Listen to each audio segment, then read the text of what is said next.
Goonhammer has partnered with Legalized Mischief to present you with Colin Ward's long-form painting videos. Like and subscribe, and follow Legalized Mischief and Goonhammer for more hobby tutorials.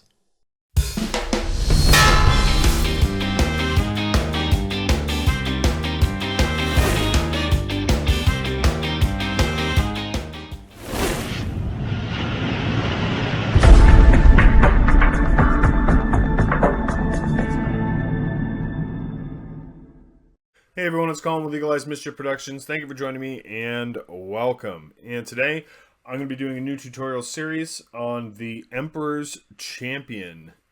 And I'm excited for this one because it's a classic scheme with the Black Templars. It's a reimagining of what is a very iconic model.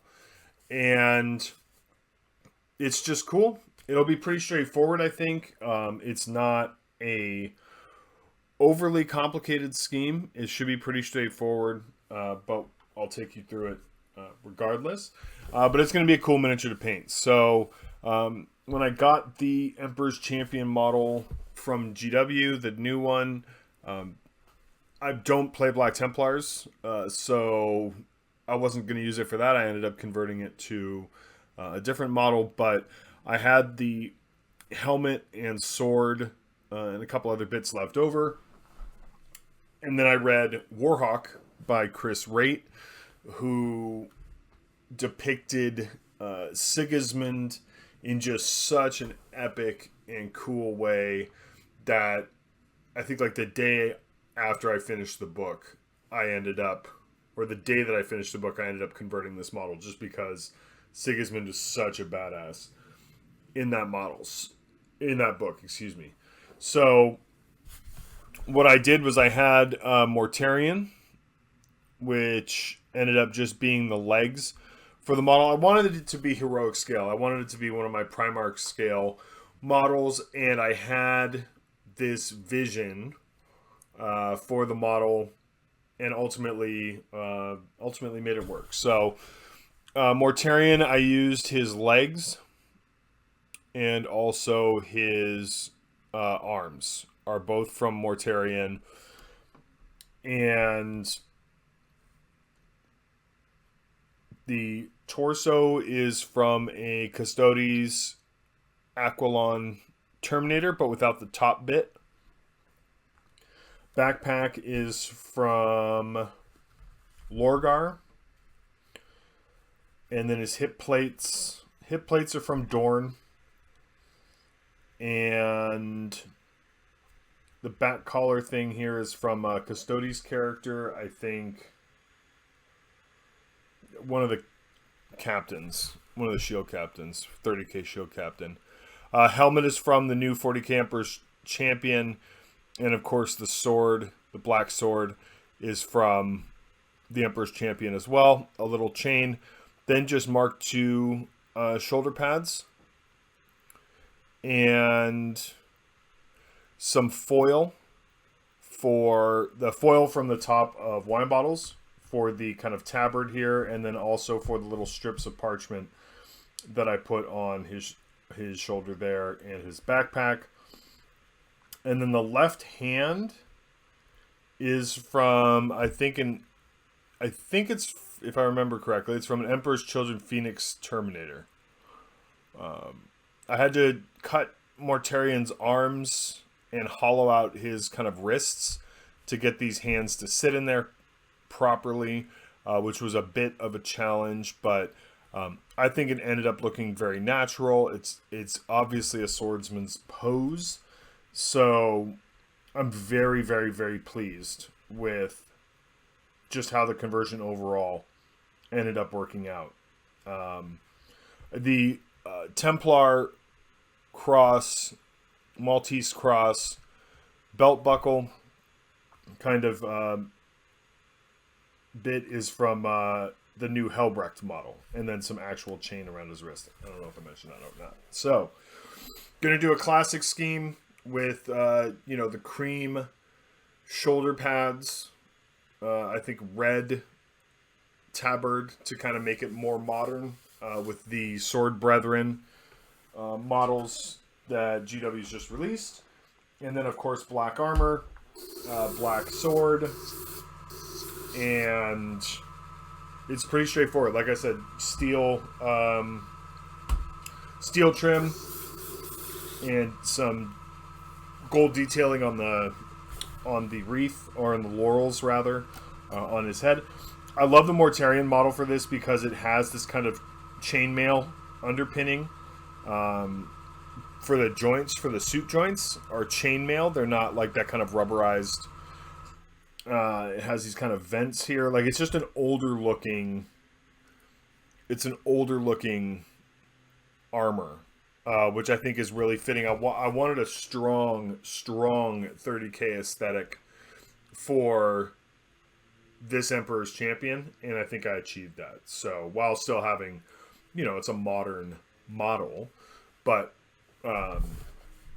obviously be using it in 40K games. So without further ado, let's jump into doing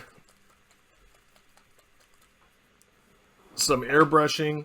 First things first, we are going to do the shoulder pads, liquid mask those, and then do the black armor. So I'm going to be using US Desert Armor 686 from Vallejo Model Air 71-122. It's just like a khaki, kind of a darkish khaki color. Oils are going to do, I want oils to do most of the heavy lifting on the cream shoulder pads, the white cream shoulder pads. So we'll do that later in the painting process. So I just want this to be just a very basic base coat highlight. And then when we get later in the process, oils are going to do a lot of that for us. And let that kind of dry out a little bit. And then I'm actually going to use this Vallejo Model Color Silver Gray, which is a very interesting color. It's like kind of like a desaturated ivory white, warm white color. It's more brown, whereas ivory is more yellow. You can see here it's lighter, and it's also more yellow than the silver gray, which I really like. It's a nice paint to have in the toolbox when I don't want to use just ivory. Ivory can be very bright and very kind of yellowish. So airbrush the shoulder pads here. Just classic kind of highlight going down on top. I think this is a perfect color, base color for these pads. Kind of washed out, not too warm.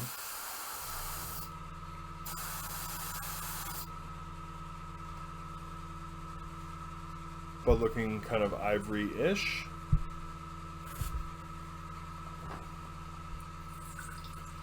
It's a hard gradient to photograph, or to film rather. So I'm going to let that dry, and then when we come back, we'll liquid mask that off. So be back in just a minute. Okay, and we're back. I'm going to use Mr. Hobby, Mr. Masking Soul Neo. This is my go-to masking fluid. So there are others that are out there that I'm sure work just fine.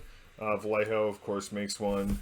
But I like this one because it's consistent, and when I find a hobby tool that works, I tend to stick with it. But I like that this one has the makeup applicator. I'm going to try and stay off the trim. If I don't stay off the trim, it's not at all a big deal on this model, as the trim will just be metallic anyway. If you're doing a scheme that has a lot of layers, like my Blood Angel scheme or something like that, sometimes if you get it on the trim and it's real thick, you can make a line on parts of the model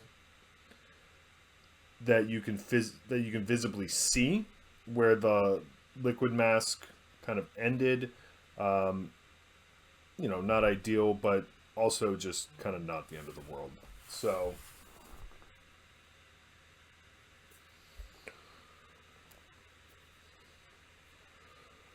that's it. Liquid mask applied. It's that simple. Oops, gonna get the cap back on there. There we go. And that will protect those lighter areas when we come back to do a quick airbrush on the armor. So without further ado, we're going to let that dry and we'll be right back. Should just take a few minutes. All right, now that the liquid mask is dry, we're going to come in and kind of re-base coat. Re-base coat the model. Vallejo Model Color Black is my go-to black. I use it for pretty much everything. It dries very matte, and by using a regular kind of paint to go over the primer, if I need to go back and, you know, modify, touch up, do anything, I just use the Vallejo Model Color Black straight out of the pot, and of course it matches perfectly because it's the same paint.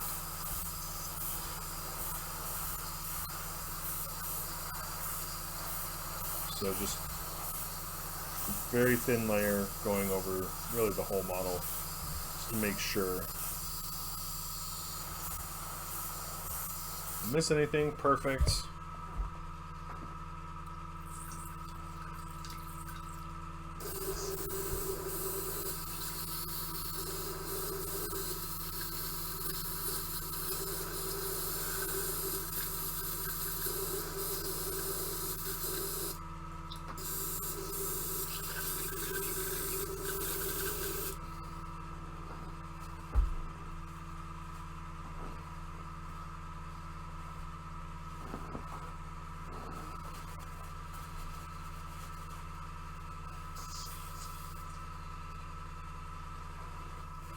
Alright, I'll just mute this for a second so I can use the hairdryer.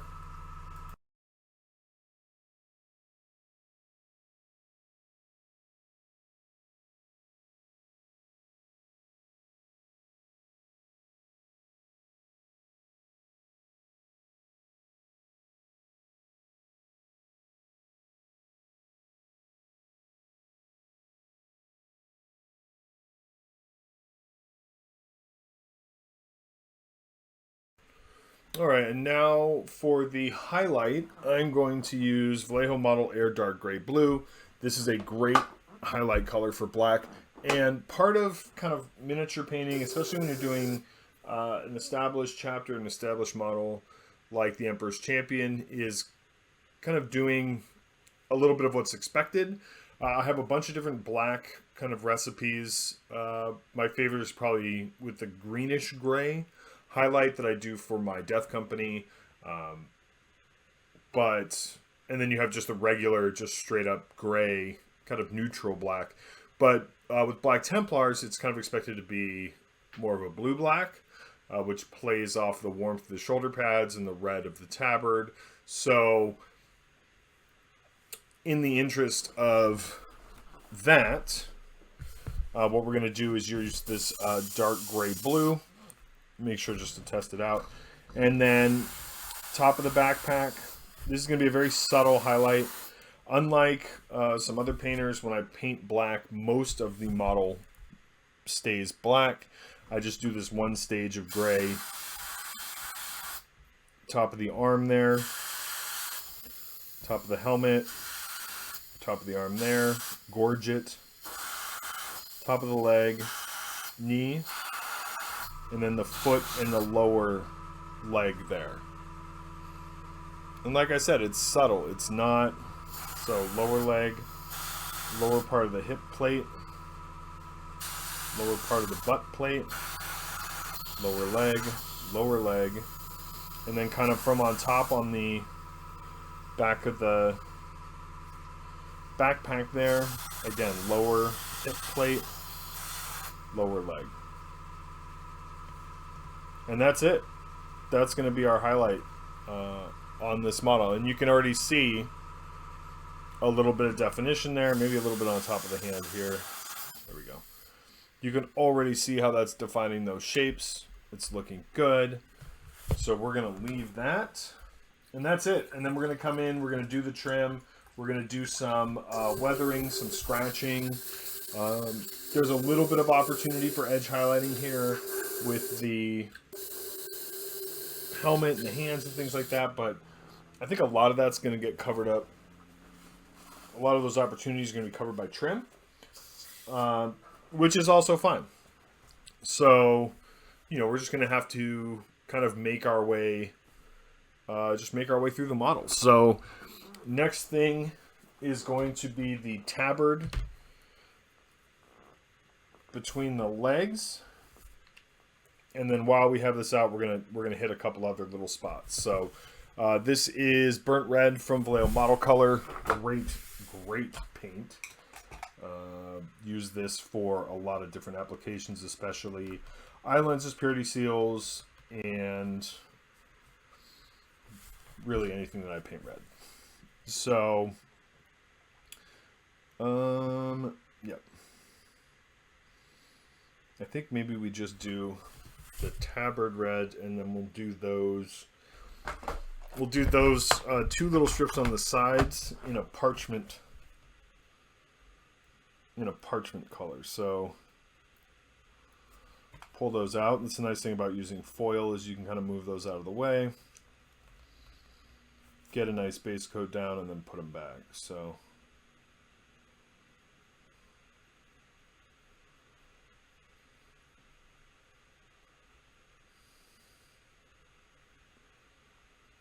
okay. And then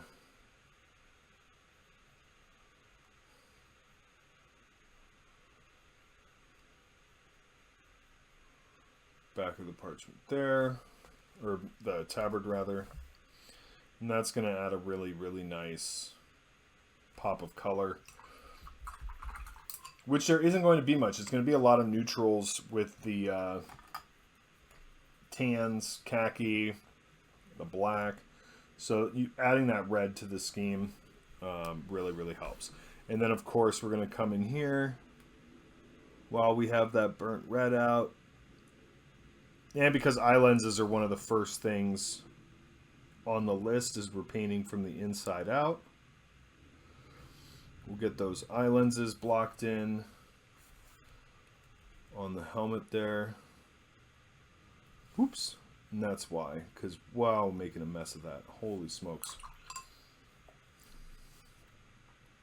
That was not slick.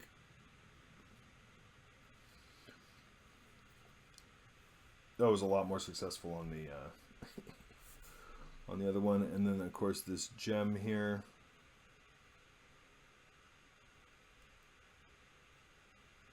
That may end up just being a placeholder until we paint the gold around it. But for now, and because that's going to bug me, I'm just going to grab a little bit of black. And I think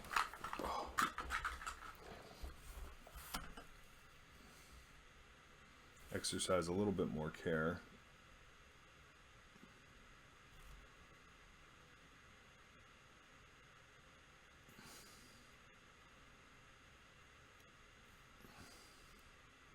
There we go.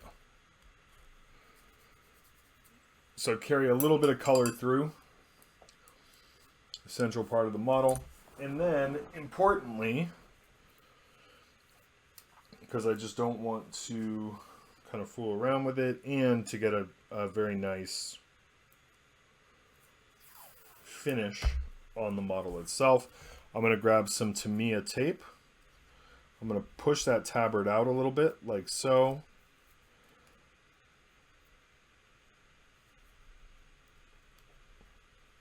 And then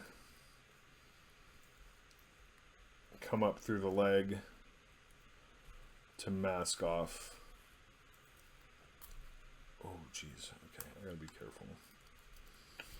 I do not want to. The downside, so the upside using foil, very flexible and looks very natural, and it's very thin, which is also important.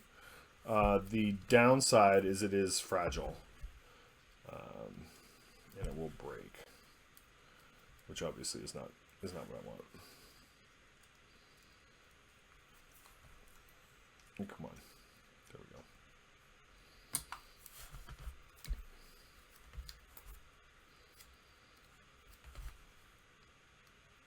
So I'm just going to do a little bit of mask on both sides. Come on. Of the tabard. I don't want to go too. I don't need to do the entire model. Famous last words. But I do want to make sure I don't get any on the black. And believe it or not, this is easier than masking the tabard. Painting and then masking the tabard. Just because it is foil and it is a little more fragile. I didn't want to try and liquid mask it and then pull the liquid mask off. So I just need to not get too overspray happy with the airbrush. Turn down the pressure and just be very careful, which should not be an issue. GW Evil Sun Scarlet, by far my favorite red paint, and one that you will see very often. There we go.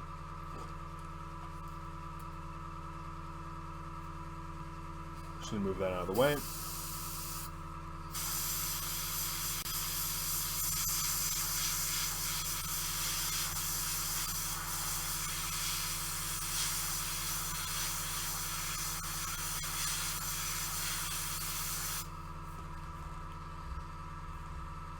There we go.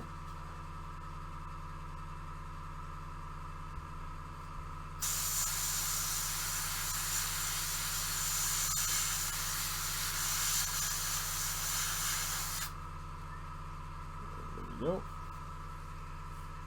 Nice splash of color there.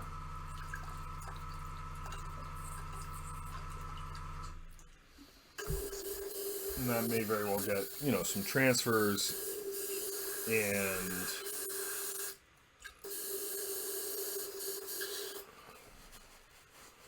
a little weathering maybe. Unfortunately, I don't have the new Black Templar transfer sheet that's included in the army box, as I don't have the army box, so I will be making do with some 30K Imperial Fists transfers, which I'm sure will work quite well because they have all the Templar Brethren transfers and iconography, which of course is where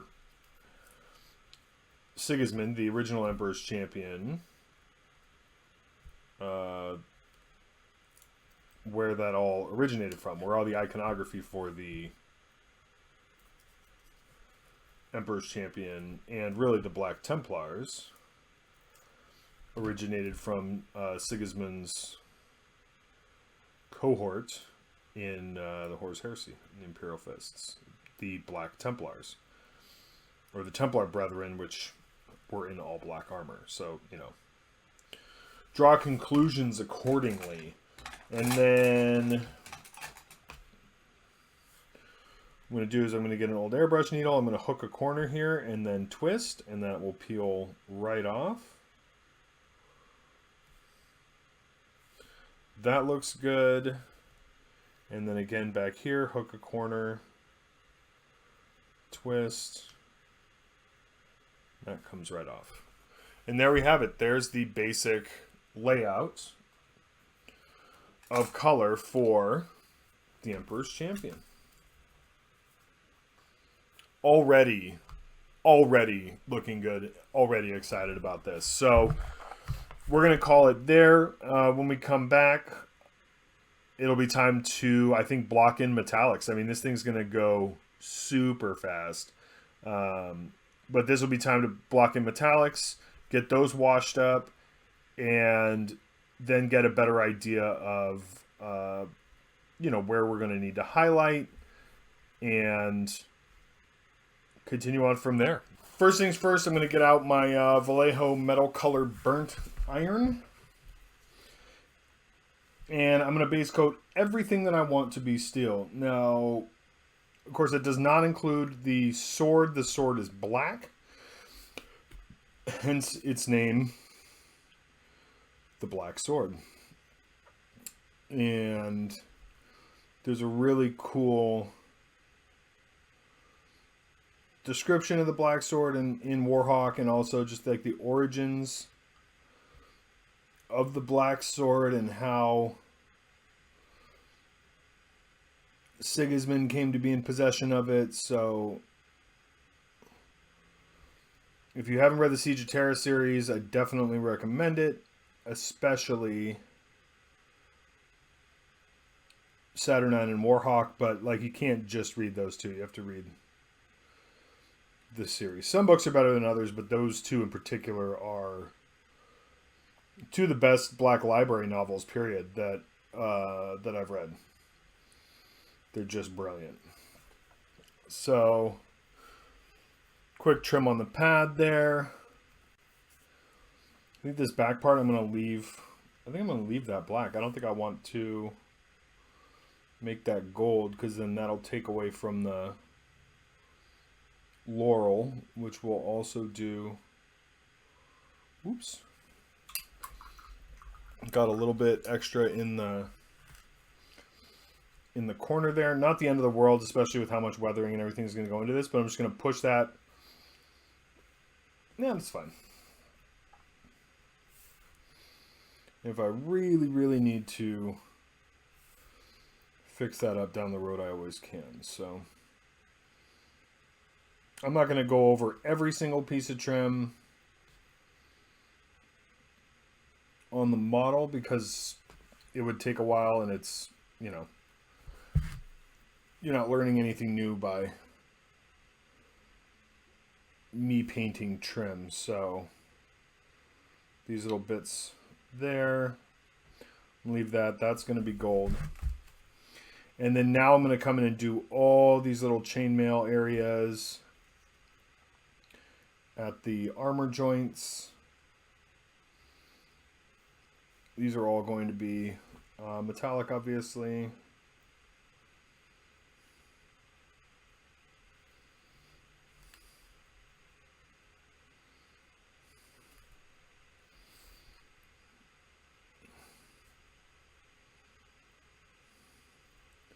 And so I'll come in and do all those. The chains around his wrist.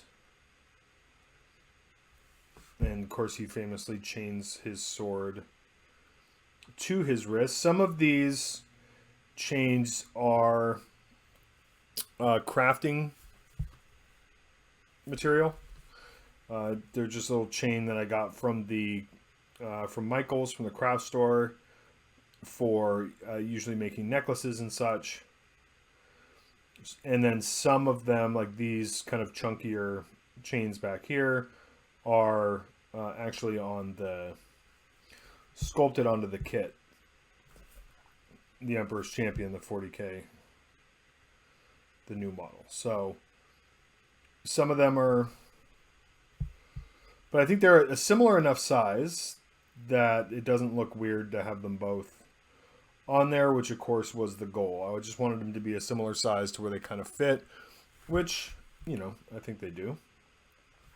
So as well as doing the chainmail,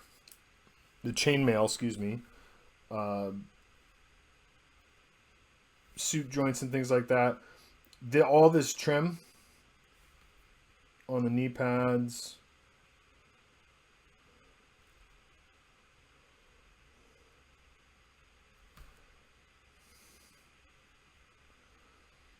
And then obviously all this trim here.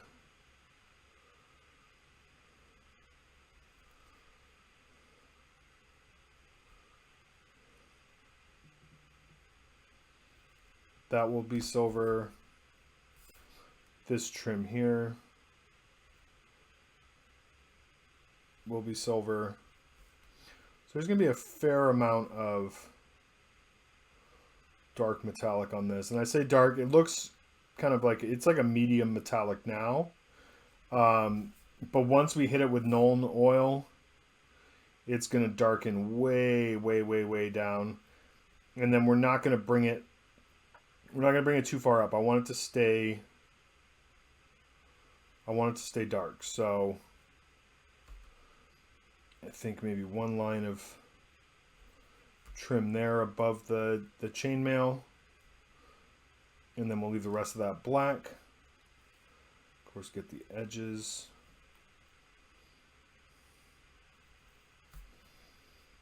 And then of course just kind of the mechanical bits on the backpack itself will also be in this kind of dark steel. And this trim in here.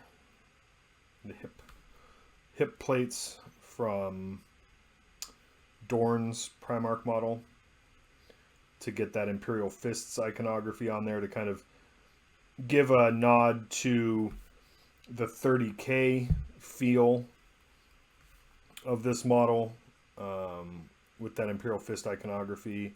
Not something that the 40K version of the Emperor's Champion would necessarily have, but I wanted to give an homage to the Templar Brethren and to the 30K iteration of the Emperor's Champion of Sigismund as the Emperor's Champion. So that's why I included those. They also bulked out the legs a little bit, which I thought was necessary after kind of putting some of the first parts of the model together.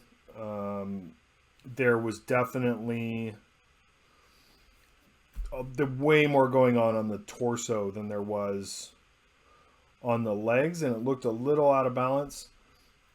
So I wanted to come back and bulk out the legs just a little bit. And so the hip plates were actually a really good way to do that without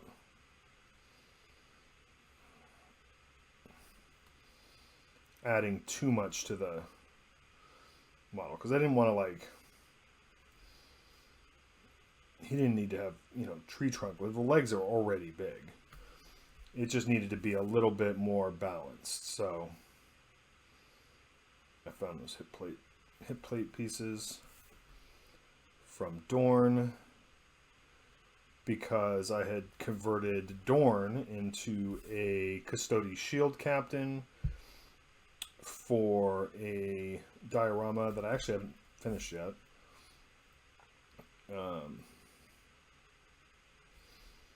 But since he was a Custodes, I didn't use the hip plates, the Imperial Fists iconography, because that wouldn't make any sense for a Custodian Guard to be wearing. So that's kind of where we're at. I think I'm going to do... I don't know what I'm going to do about the Fists iconography per se, but I'll think about it while I finish blocking out these metallics, and then I'll be back in just a little bit.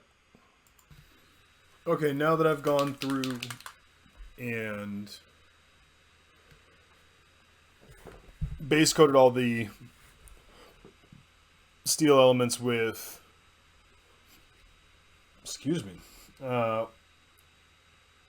burnt iron, and you see all the hoses on the backpack, all the trim on the legs and everything, I decided to just go full steel with the hip plates. it might be too much, but I didn't want to like have to paint or highlight the fist icon. I'm hoping that when I wash it down a couple times, it's going to fade into a more, it's going to fade a little bit more, and it won't be such a focus, because it stands out a little too much right now, but we can always fix it. Nice thing about doing a black paint scheme on a model is you can always just go back and paint it black. This is scale color Viking gold. This is a very warm reddish gold. I'm doing a warm gold so that it kind of ties a little bit more in with the red detailing on the model. And because the non-black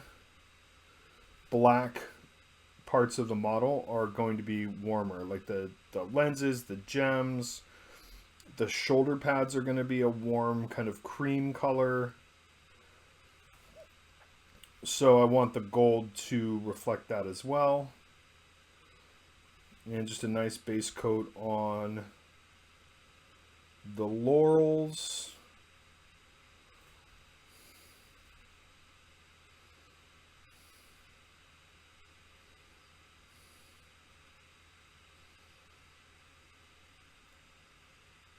Not enough laurels in 40K. I wish I had more on my blood. Well, I guess, I mean, if you play Ultramarines, you probably have a fair share of laurels. But I need to find more laureled helmets for my Blood Angels, I think. It's just a cool visual. Oh yeah. That's going to be good. And then to balance that out a little bit, we're also going to do the haft of the black sword, or the pommel. No, the pommel's on the back. This is the crossguard. Right?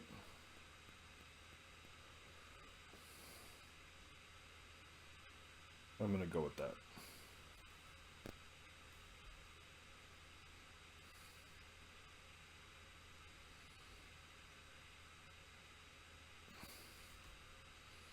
Pretty sure it's called a crossguard.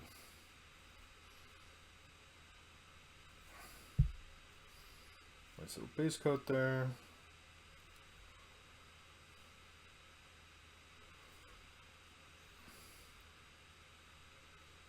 And this just gives a little bit more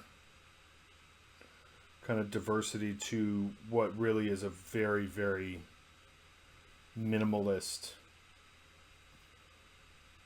paint scheme palette. You know, that kind of black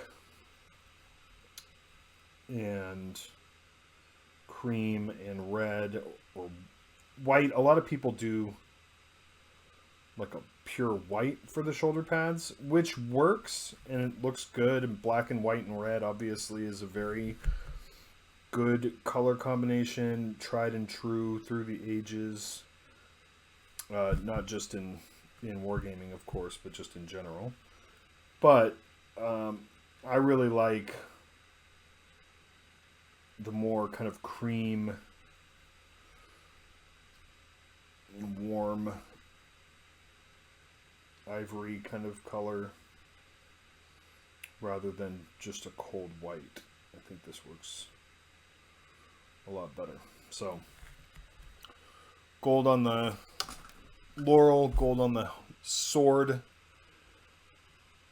crossguard, and then gold on the little Templar thing on his chest. And we're good. Trying to decide if I want to do that outside of that in gold, the inside, and yeah, we'll give that a try too. Just kind of bring that gold down here as well.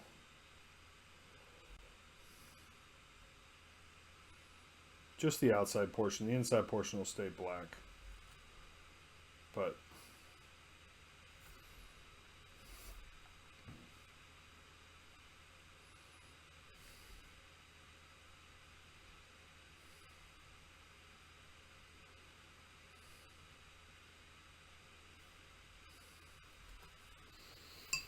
There we go. I like that. That adds some more color, kind of brings it down there, and then the red, that is all working. So next up, I'm going to take good old Nuln oil. This is not the gloss. This is just pure Nuln oil, magic in a bottle, and a nice heavy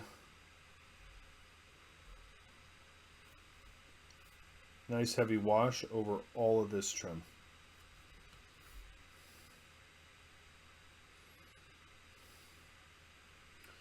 Probably going to end up oil washing this as well, but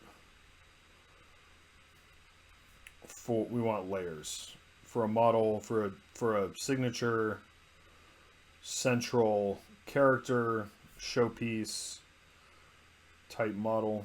We want those layers of shading and texture to go over the model. So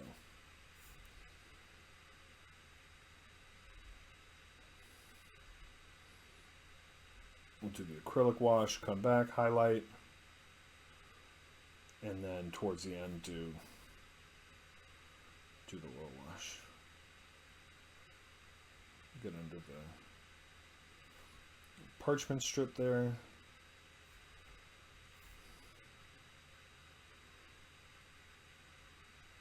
Oops, a little bit of, that's fine.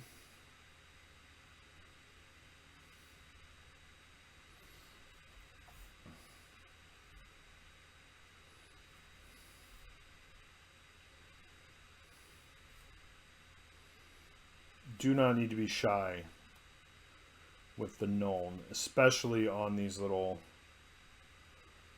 hip plates. We'll come back and do a second coat on those, but I want those to get knocked down for sure.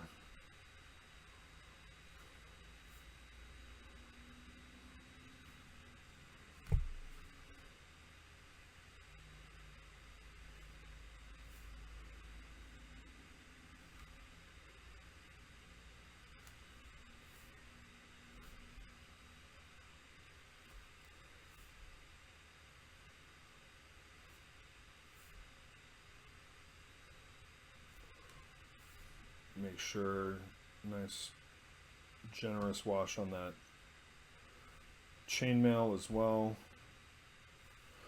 Then I'll go around and do all of the trim, and then when we come back, I'll wash down the gold as well. Okay, and we're back, and I've gone ahead and done a quick wash with the Druchii Violet on the gold as well. I much prefer using violet to like a brown.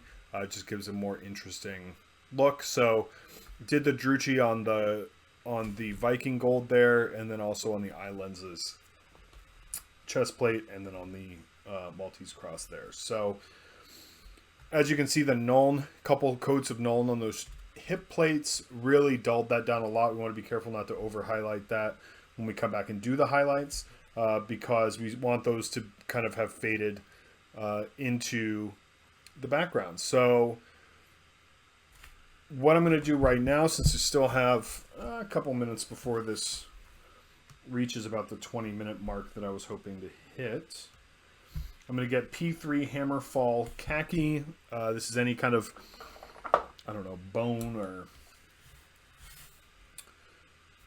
parchment color. And what I'm doing here is I'm going to base coat and wash these, because really I'm going to leave the metallic highlighting for later, because if I make a mistake painting anything else on this model, when I come back and if I hit the metallic bit, when I come back to highlight it, anything will get covered by the metallic highlight. That silver metallic will go over any mistake that I make. So I want to get in here and do a quick base coat. This will also give me a really nice kind of final composition of the model too, because this is really it. There aren't any more colors coming onto this model. There's some more texture. There's some more detail with the, transfers and things like that, but there aren't going to be any more colors on this model. The sword blade's going to be black, and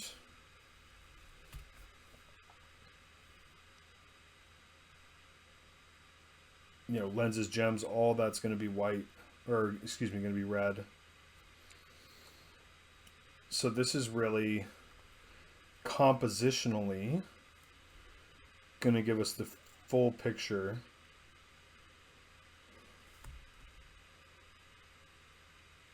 of this model, which is exciting, but it's because it has a limited palette.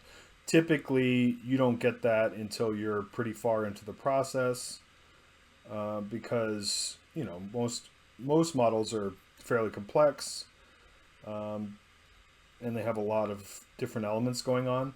One of the things that's nice about this scheme, but also just this model, is I get to skip a lot of that, which is some of the intention, when doing the kit bash. I didn't want to add a million things to the model and kind of overdo it. Not that you can really overdo Black Templars, but you can overdo a kit bash easier, because like the Sword Brethren are really ornate, kind of crazy, cloaked, with all the flair on the Sword Brethren models from GW. But it's also, I feel like it's a lot easier to pull off at the sculpt level than it is at the kit bash level. And I just like that Emperor's Champion's always been kind of a Spartan figure. Not a lot of adornment, not a lot of flash, especially as he's written in Warhawk. Sigismund in Warhawk, no flash, no pizzazz, just the hardest motherfucker in the galaxy. Like, it's such a good book.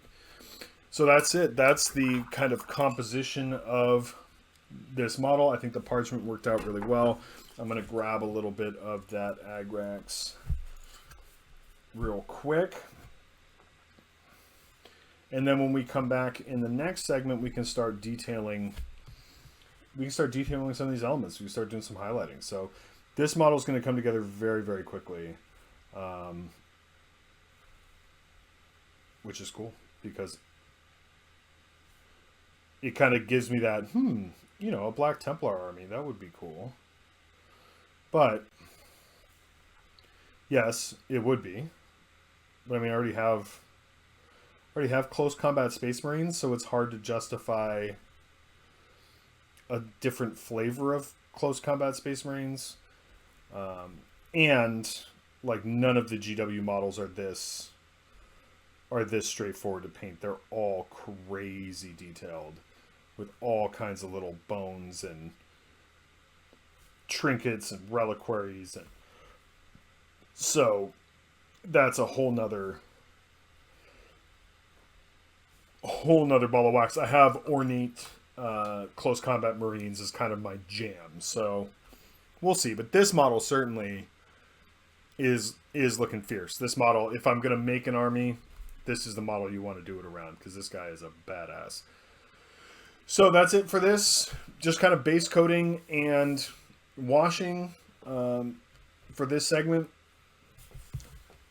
But it's important to, block all that stuff out. And it's cool that we can see kind of the finished product here. So kind of do these studs real quick.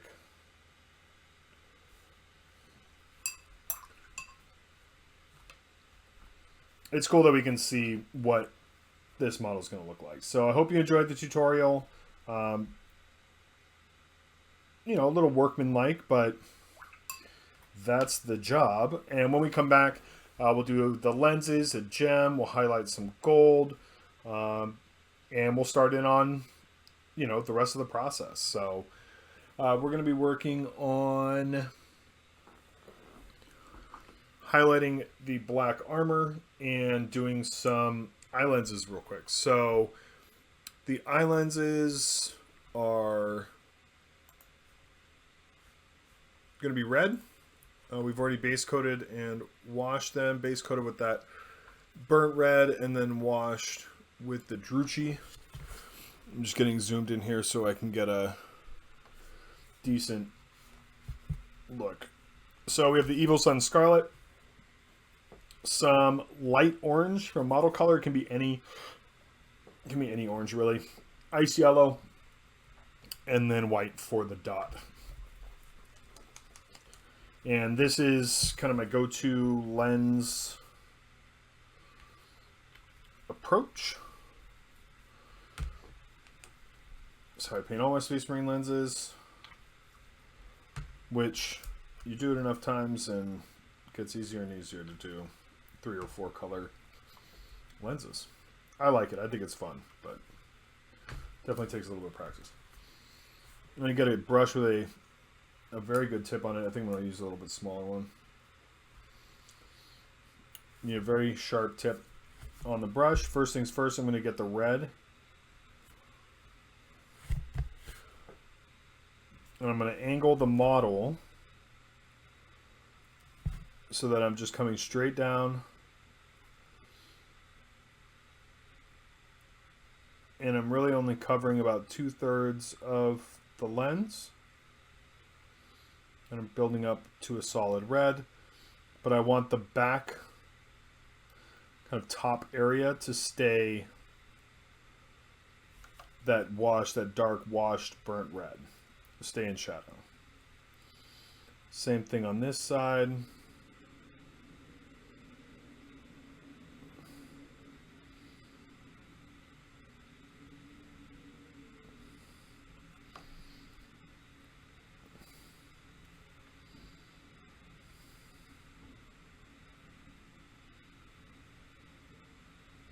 Kind of that front 2/3 of the lens or so.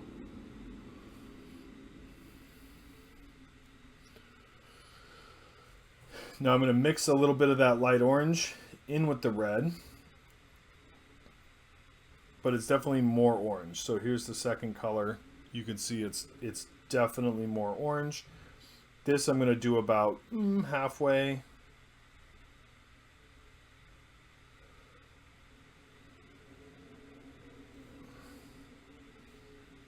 You can see a little bit of difference there. Come back here. Grab a little bit more of that mix. Come back here.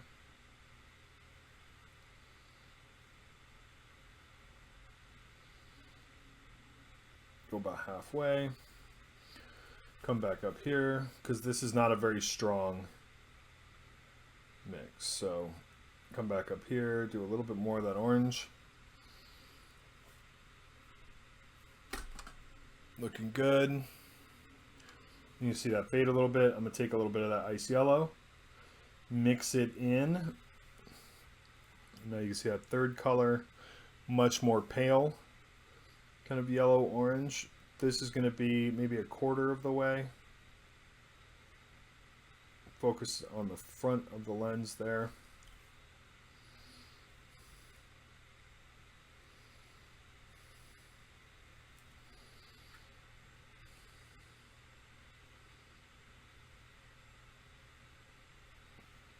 There we go.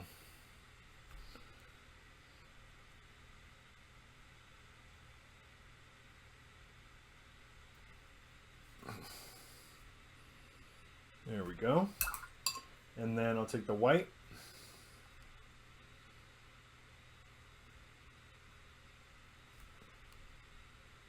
And then right at the back there in the burnt red area, do a little dot. And there we go. Space Marine lens. It's really it.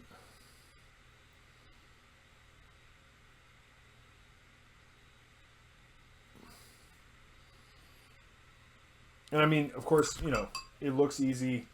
It's because I've done it 1,000 times. It just takes practice and repetition. But it's not that bad. And now I just need to check and make sure that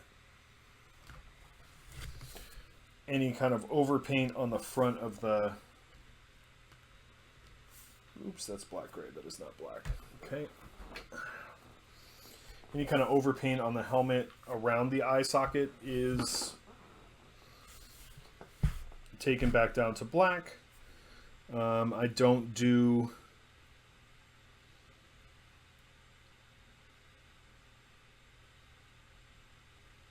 like glowing eye sockets. It's not really my thing.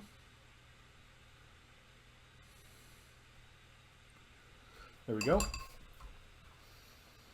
And then,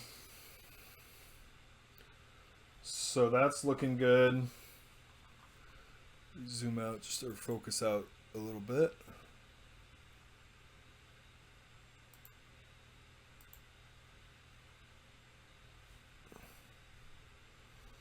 There we go. That's looking pretty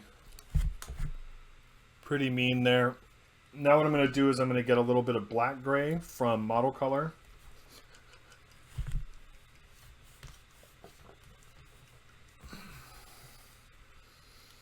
Now black gray is just a neutral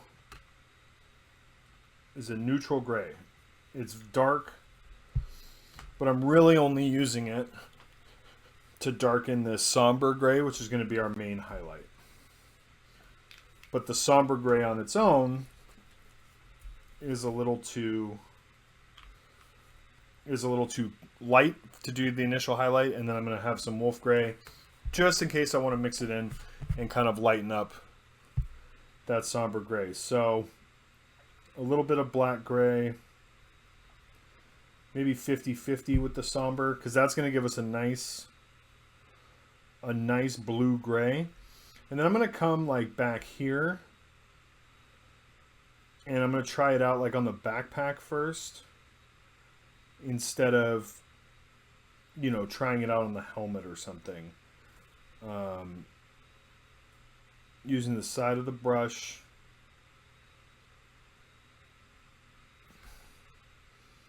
to get a nice sharp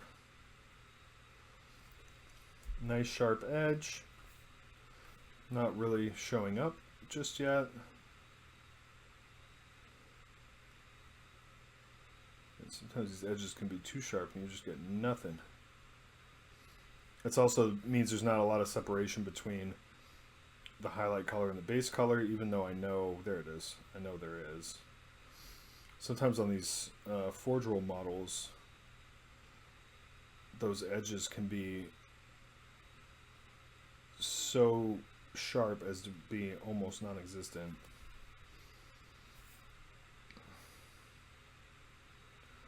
So I get those studs,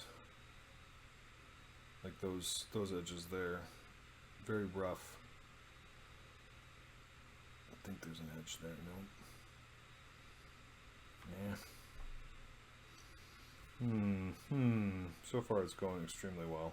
There we go.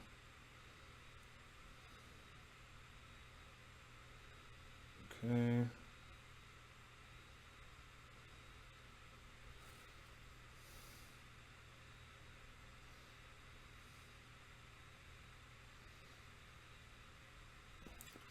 What if I move in a little bit more somber gray? This is almost, you can see here, this is going to be lighter. Really not getting much from that mix, to be totally honest with you. I'm also just not really getting much from this backpack. Not really giving me a lot to work with here.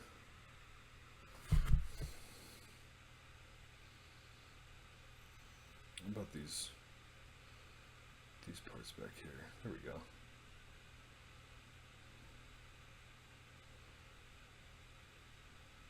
these are the custodian guard kind of collar bits, just to make it kind of more ornate and fill the gap. I need to fill the gap between the helmet and the backpack. There was just a too big of a gap, so I used one of these custodian guard collars, or not custodian guard, shield captain collars to kind of help fill that gap. So this is almost pure shadow gray, and this is working out nicely. This is giving me enough of a highlight where I can see it and I can work with it. So it's a nice blue gray. That's looking really good so far. So there's there's a little bit of black gray in there just to take the edge off, but I think my first attempt was just a little too dark, and so it wasn't even really showing up on a very thin line, whereas this is showing up much better. This is almost pure somber gray.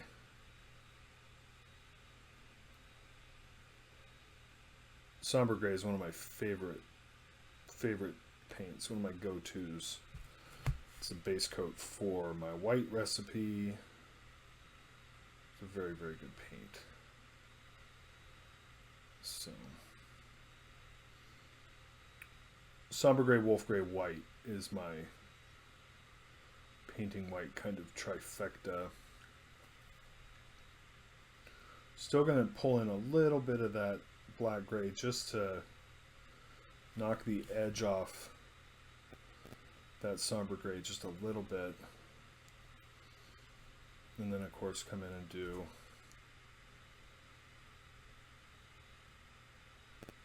helmet.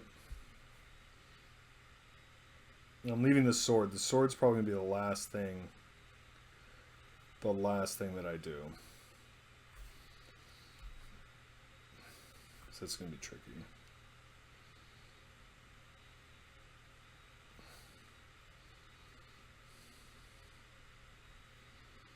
Probably use some satin varnish.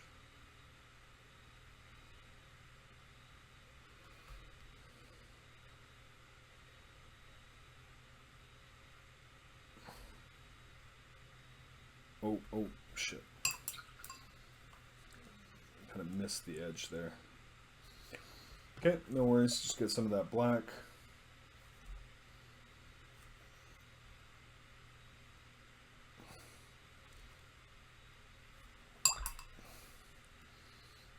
Fix it, come back, get more of that mix. There should be a, yeah, there it is. Let's see, there should be a line for me to go down there.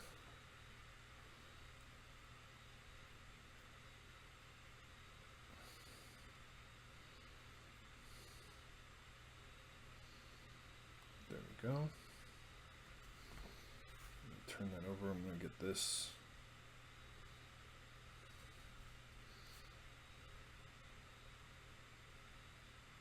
element in there.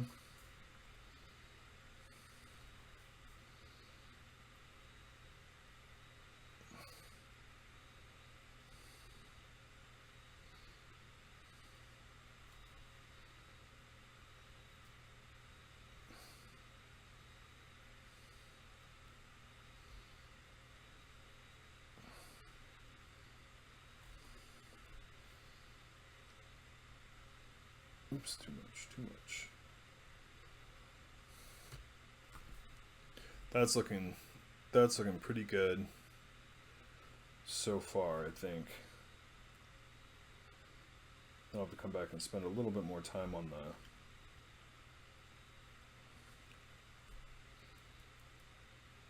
backpack, I think. 'Cause it is right behind his head, so it is going to get kind of an undue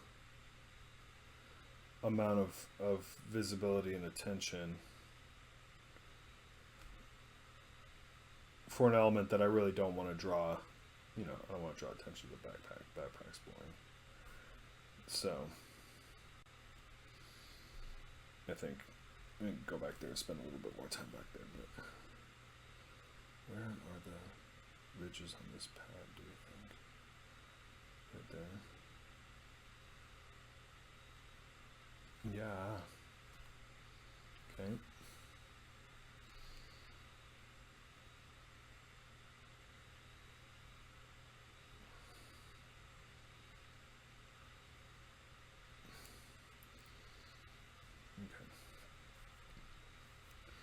Not really seeing like structurally, so just a very, very light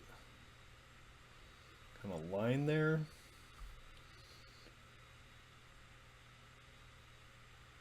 Little edge at the top.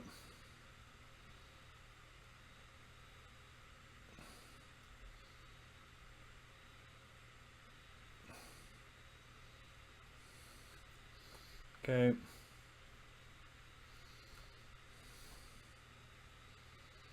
This has proven to be a lot harder than I thought it was going to be. There aren't that many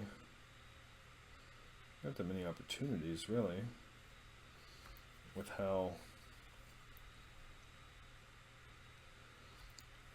But I mean, I said at the beginning that that trim is going to take care of a lot of the highlighting, but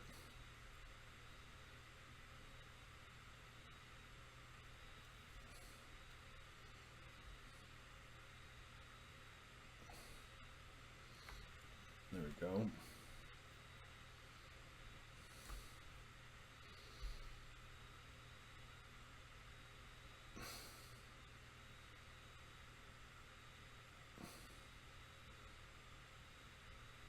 Get the fingers. Those individual kind of finger joints on the armor, always fun to do.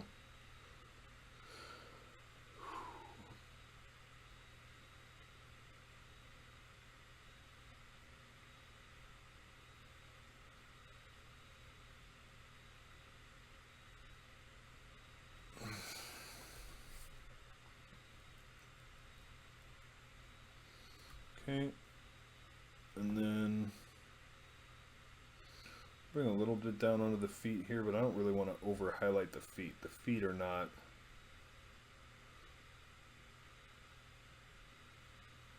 the focus here. I like acknowledge the feet, but if I go and do too much on the feet, it's gonna has a potential to overwhelm the rest of the model. That obviously is the last thing I would want, is to draw too much attention to his feet. So kind of real quick round of highlights back here. And I think a little bit here. Like that. I think that's really going to be about it. I mean, I really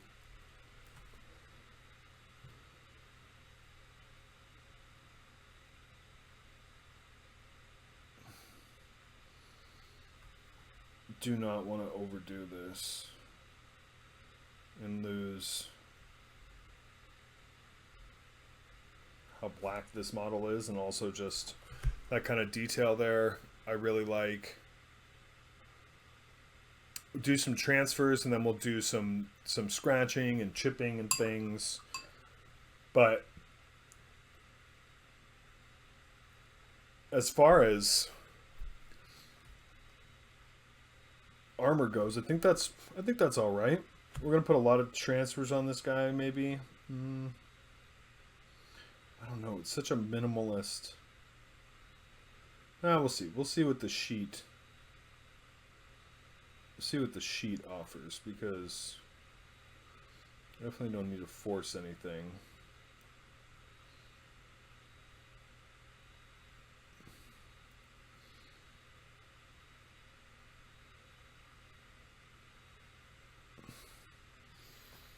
We'll highlight on the Maltese cross there.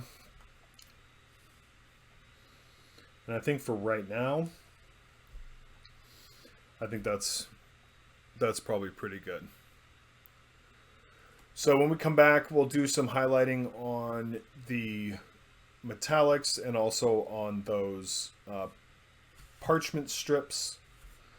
And then once we do all that, then we can really have... Oh, man, I forgot to do the...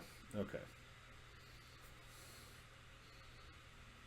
Forgot to do the little gem on his chest here. So, Evil Sun Scarlet in kind of a backwards kind of moon pattern. Grab some of that orange. About halfway. Grab some of the ice yellow. Mix it in. Down there at the bottom. And then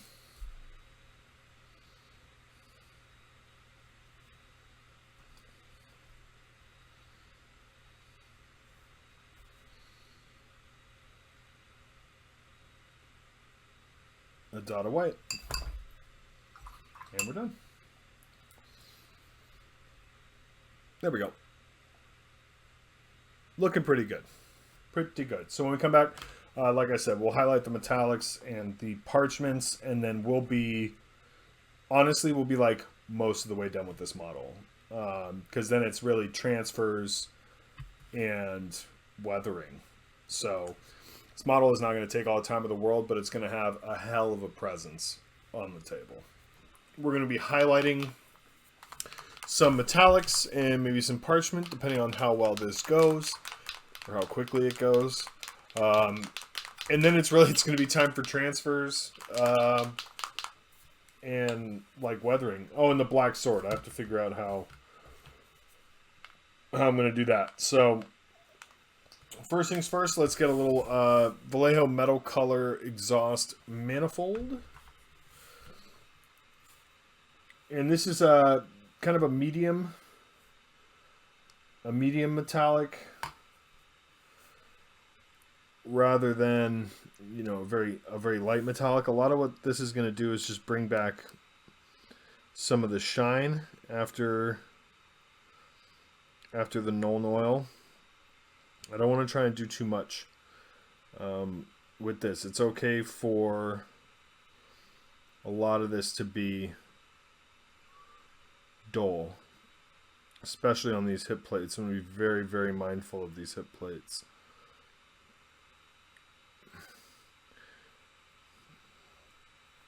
And then I'm just using this big brush on these large areas up here, and then I'll get the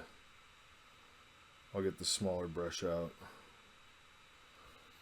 But just, and you can see there, it's not making it too bright. It's just making it shiny again. It is a little brighter than the burnt iron, but not a ton. Main thing is it's just making it shiny again. So we get that shiny and matte contrast, as well as the actual color.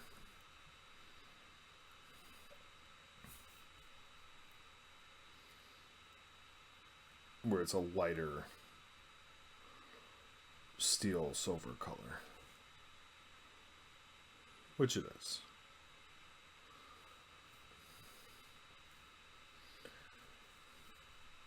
Not going to touch the chainmail. The chainmail is going to stay kind of how it is.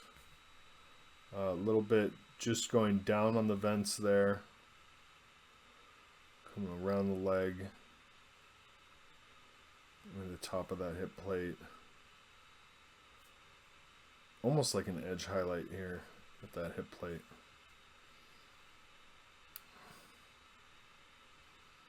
And go a little trim. Moving down, down, down. A little bit on the edge there.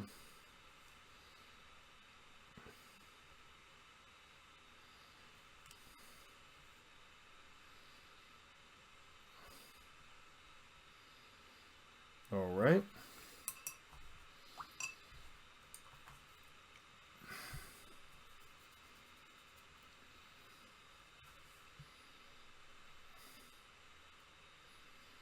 Smaller brush here. I'm really just focusing on the elements that are going to catch the most light, and everything else is going to stay kind of muted and a little darker.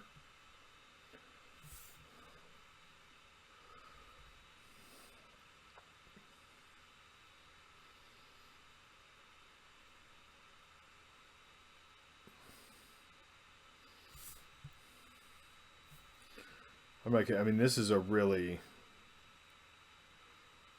really minimalist endeavor here, which, you know, I've been saying it, but it bears repeating. You know, that's part of the point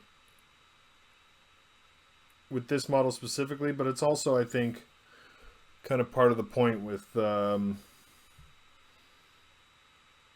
color palette for Black Templars. Very, very minimal, very striking color palette. The iconography is there, and the involved kind of sculpts and everything is there, but it's not a flashy color scheme, right? It's impactful, but it's not flashy. Make sure to get the butt plate.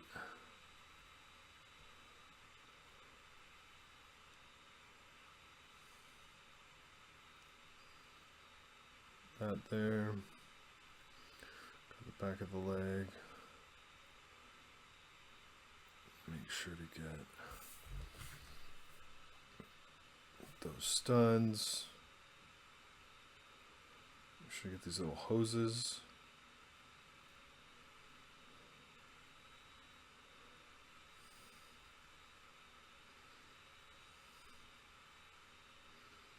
This highlight really, I mean, it's subtle, but it really helps. It really helps. I'm just going to pick out these nodes here, these little rivets, and a little bit on the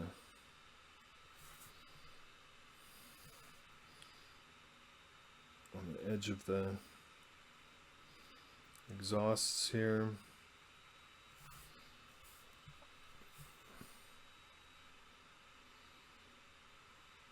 There you go. I mean, just a little bit.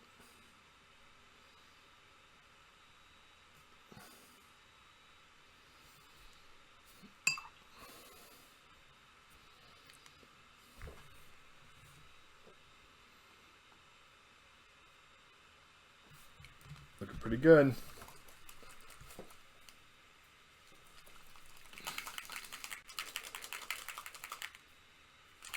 Now I'm going to highlight the gold.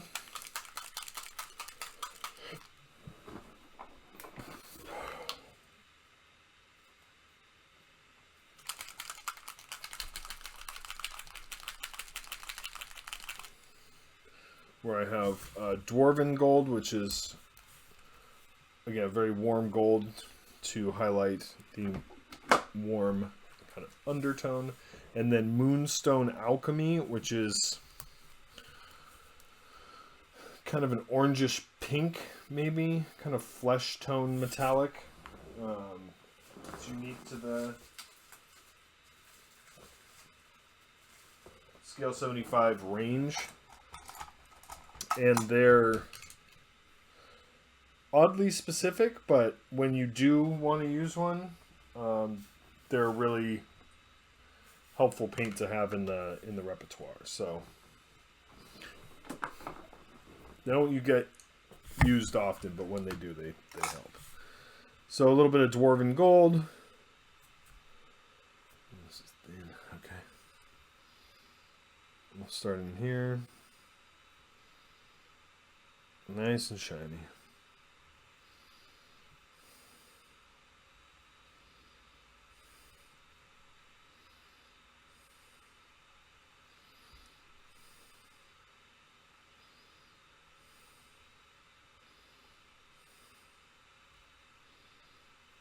There we go.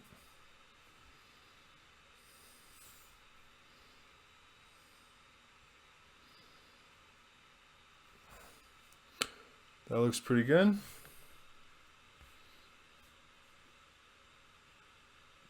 Nice and shiny. Come up here and hit the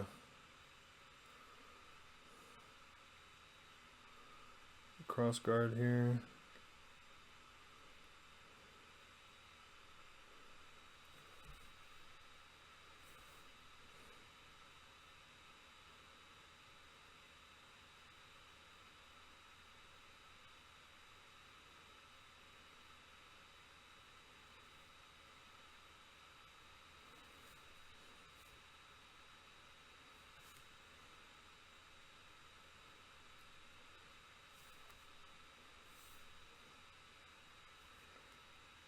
Right. This is adding a nice bit of color to that scheme. Nice and warm. Here we're going to try and be a little bit more deliberate. Make sure to leave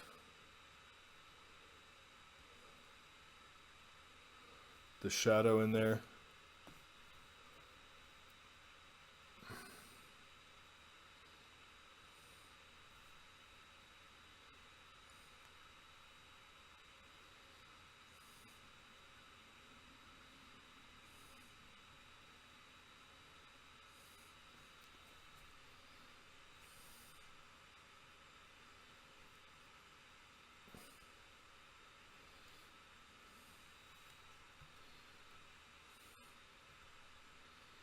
There we go.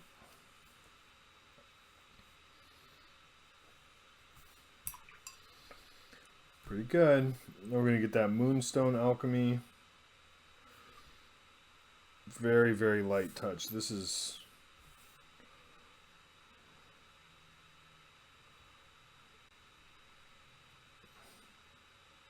I don't know if this is even going to show up really on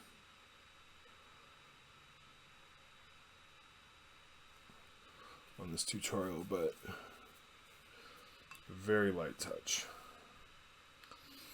And that crown is really, or that laurel is really standing out on there from a compositional standpoint. That is large and in charge. It would stand out a lot more if it was green, though, I think. It's fine. Now for the little parchments, I'm going to get out some deck tan.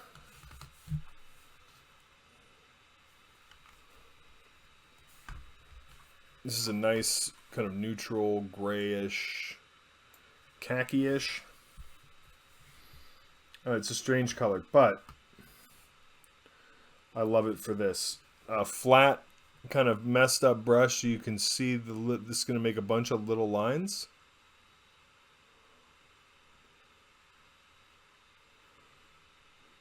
Like that. And that's what I'm going to do on these parchments.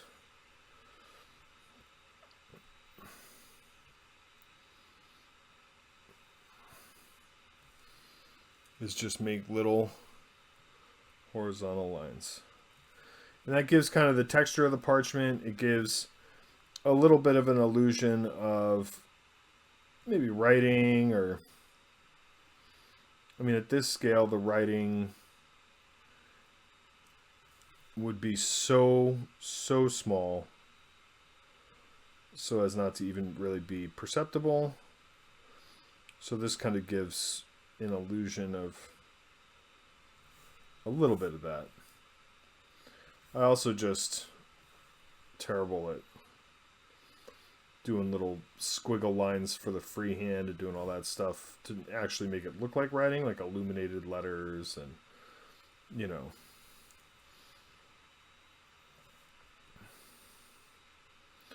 Something to work on in another video, maybe.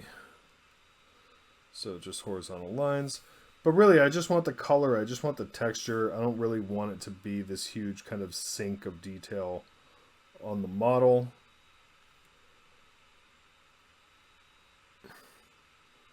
But I definitely want the color, and I definitely want that texture. See how nice that looks now with the red, now that it's lightened up a little bit? Much better.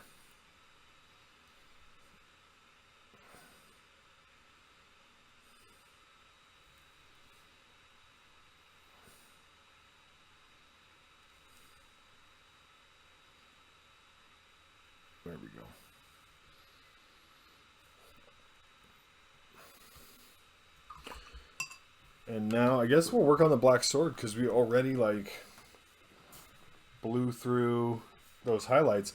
It's really, you know, this does not have to be super crazy complicated.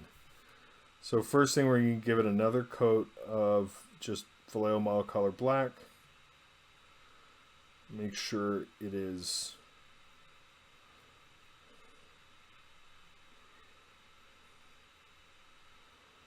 fully solid black. And I think the key here is going to be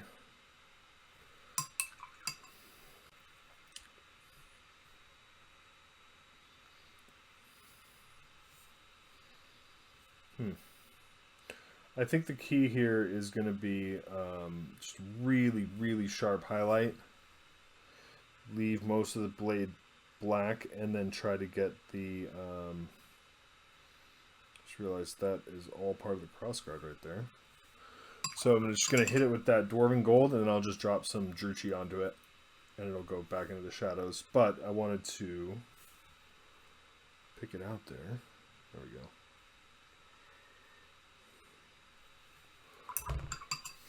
It's a different color right now, but we'll come back to it. I think the key is just a really, really, really sharp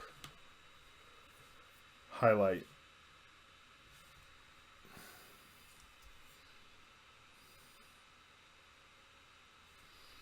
And then like a satin varnish, I think is going to be the way to go. While I'm letting that dry, I'm actually going to go take a quick look, and I'll be right back. Alright, so we're back, and this sword is dry, ready to go.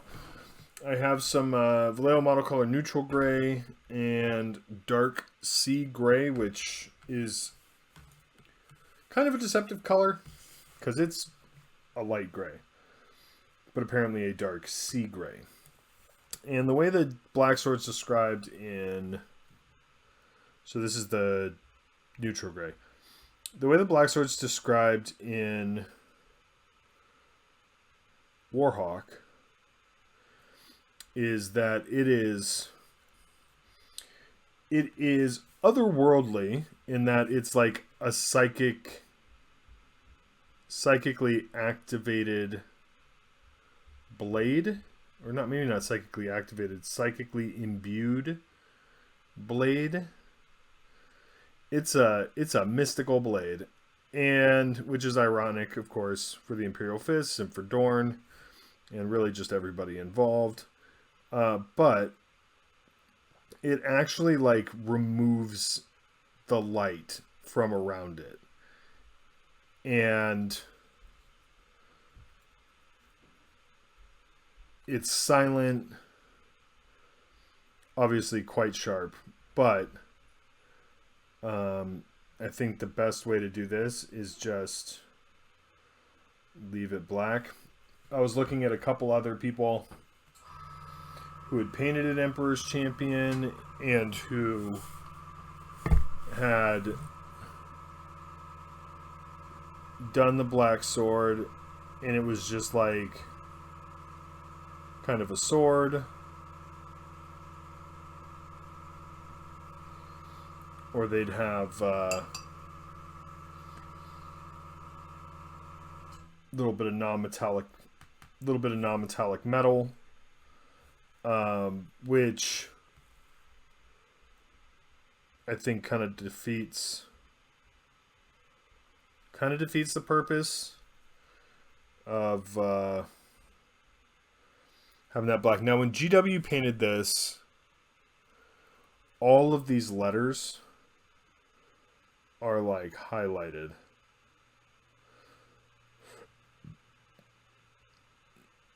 But man, I mean, that would be nice, but try on the underside of the blade and see how practical that actually... I feel like it's not practical at all. And I feel like it would really just make just make the middle part of that blade kind of a mess. So I'm thinking I'm just going to leave those letters alone. My current thought here, let me see.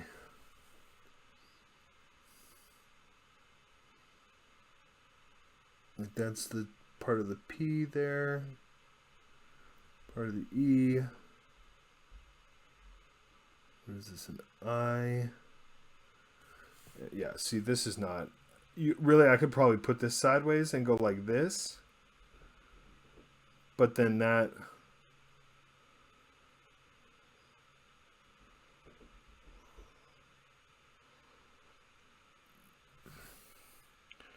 Then it's not a black sword anymore.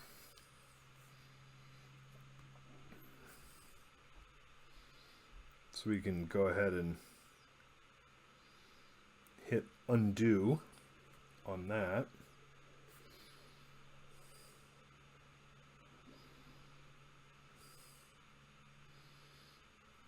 Not working. Okay, I'm going to leave that alone. Now I'm going to get that dark sea gray.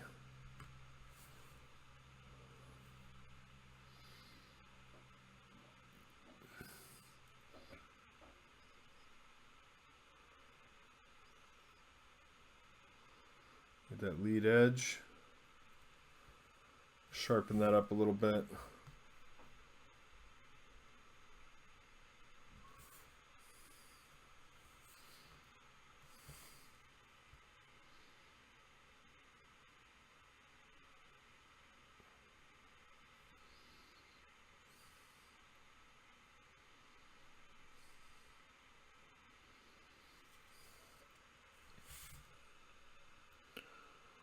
That looks like a sharp blade.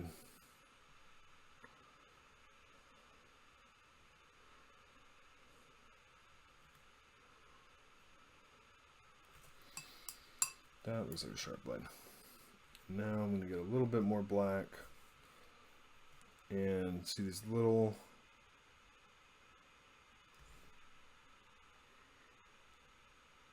fuzzies here. I want to get rid of those. I want to get rid of about half that line there.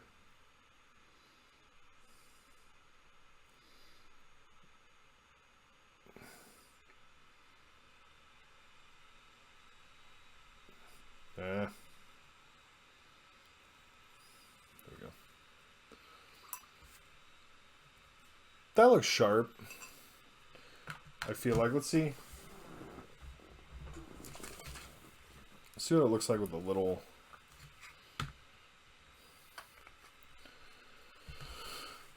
little bit of satin. The gold will get satin varnish as well, but that's not really that important right now. But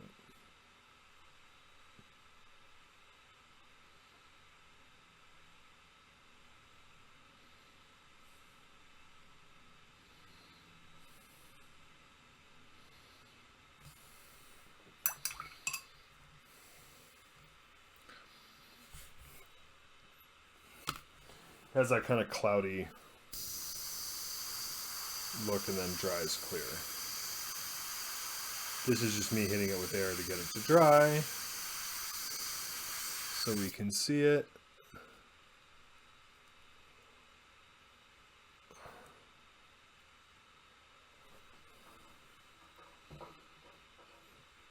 I like it. I don't usually, well, that's not true. I was going to say, I don't usually use varnishes to do kind of effects, but I do use varnishes on metallics regularly, so.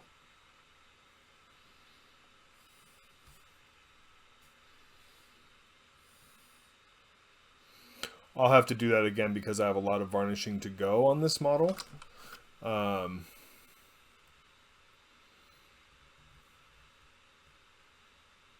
But I feel like the sword looks black and it looks sharp. So I'm going to call it there. Firmly in that'll do territory. Especially as it offsets with the matte black of the armor. I think it looks really good. So When we come back, we just have some transfers to do. Oil wash the shoulder pads. I was thinking of doing some, maybe some very light scratching on the armor, but I don't know. How's that gonna look?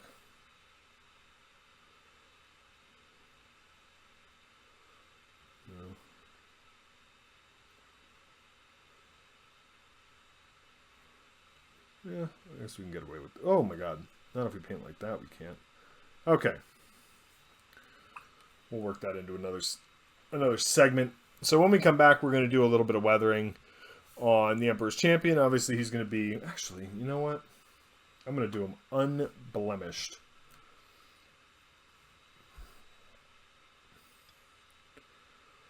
That's how good he is. Maybe just an oil wash, deepen all the shadows and everything. And then grime up the shoulder pads. But I think... I don't know. I think a couple scratches never hurt anybody. I'll think about it. And we'll come back and do it, you know, after we do transfers. But like, very thin, very light.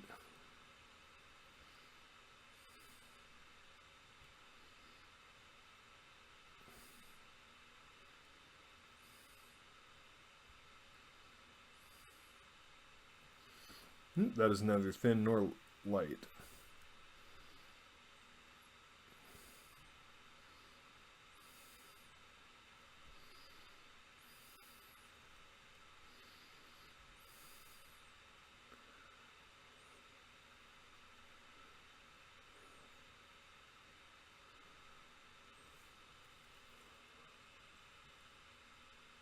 That's adding some nice texture, actually. Okay. When we come back, we're going to do transfers, and then we'll go on from there. So, hope you enjoyed the tutorial. I mean, this is going really nicely and really quickly. We're going to be doing some transfers and I think some oil wash work. So, this will be one of the last segments. This model went really, really fast. Which is good because, you know, I don't play this army. But it also kind of gives me hope that if I wanted to, I could do an army pretty quick in this style. So what we're going to do now is we're going to look for transfers for shoulder pads and see if there are any other transfers that kind of fit the model that might look good. So what I have is the Imperial Fists Legion transfer sheet from Forge World. If you are playing Space Marines and your chapter or successor chapter has, this guy's looking awesome, has a first founding chapter and they have one of these Forge World sheets, just go buy it. These things are invaluable. They're just fantastic. I don't even really use the 40k Blood Angels transfers. I just use the ones from the 30k sheet. I think they're a little cleaner. They're a little more classic. The Imperial Fist ones have a bunch of cool Templar iconography from the Templar Brethren, or the Templar Order. And then they also just have like just really, really interesting transfers with the axes, little eagles, the Imperial Eagle. Just a lot of different options. The one that we're going to go for, I think, is going to be this Maltese Cross here, all black. Now, because we have a Mark II shoulder pad, Mark II or III, shoulder pad, this area for the transfer to go is very small. It's flatter than a traditional kind of Space Marine shoulder pad, but the area is smaller. So Can't use one of these big crosses here. I'm going to stick. See, I mean, it might be able to fit, but it would be pretty tight. Whereas one of these smaller crosses here on the bottom, you can see will fit snugly in there.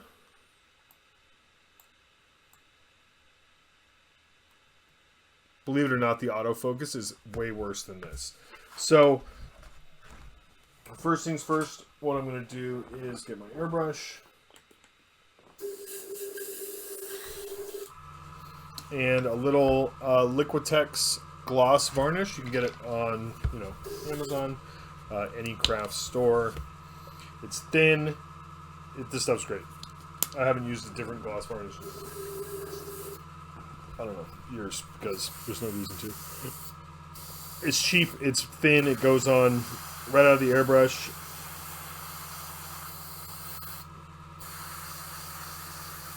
And I'm just getting that little part of the pad there.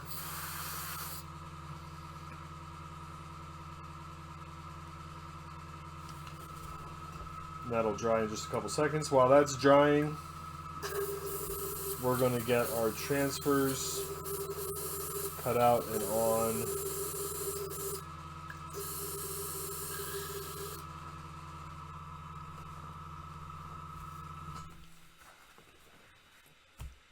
The paper towel here. So paper towel. Whoop, whoop, whoop, whoop. Skip a step. Move him off to the side. That's probably already dry, but we can do this first. So what we're going to do, nice thing about the Forgeable transfers is they are little individual transfers. They're printed individually for the most part. Some of the really, really tiny ones are not, but cut those two out. And then we're going to put this back and put it far away so that if anything happens with water, it's not around. And then a little bit of water on the paper towel. And then we just put the transfer on there. The backing paper will absorb the water and release the transfer. That way we don't have to chase the transfer around in a pool of water, which is what I used to do. So this is just an incredibly helpful time-saving technique. Microset and micro sole, know it, love it, live it. You need these to do transfers, period. Period. Don't do transfers without these. These are pretty new transfers, so these should loosen up pretty quick. And I'm just doing the same transfer on each side. The Emperor's Champion obviously is a singular character. He's a singular entity. It's obvious who he is. He does not need, like a Black Templar chapter symbol and some kind of unit marking. Codex Astartes is merely a suggestion for this man. So, not that the Black Templars are like super concerned about the Codex Astartes anyway. So the symmetry will be nice. And then I might actually trim,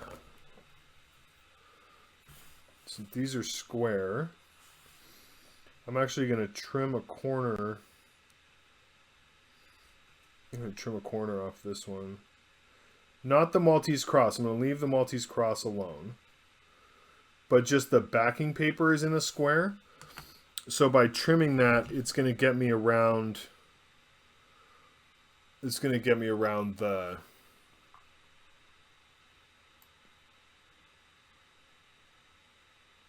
parchment stud there.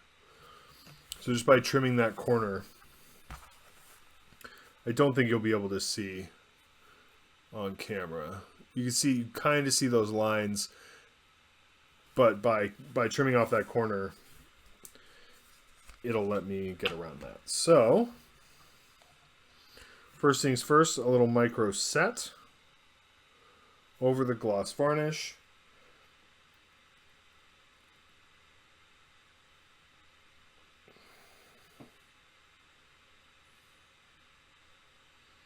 Come on. Pick up the transfer.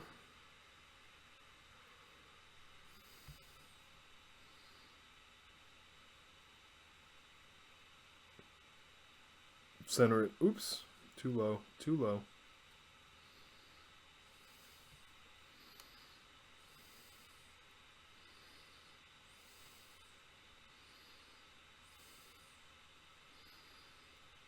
So this stud is the middle part of the pad there, and then there's a gap between 1, 2, 3, 1, 2, 3. This gap is the middle part of the top stud. That looks pretty well centered. Same thing over here. Micro set.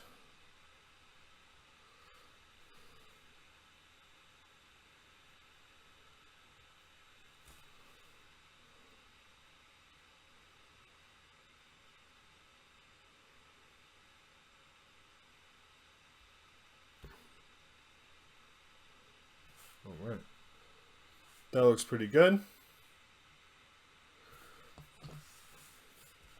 And really, a thing about doing Templars especially is just keep it simple. Keep it simple. Basically the opposite of some of the Blood Angels that I've been working on recently. I'll show you the...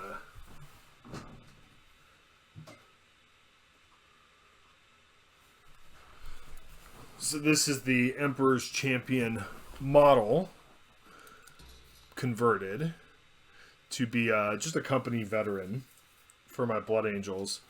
And you can see here the size comparison. Emperor's Champion, much, much bigger, thicker, more powerful, which works. It's a Primarch, it's a hero level sculpt, Primarch level sculpt. But you can see on this guy how much more intricate his war gear is.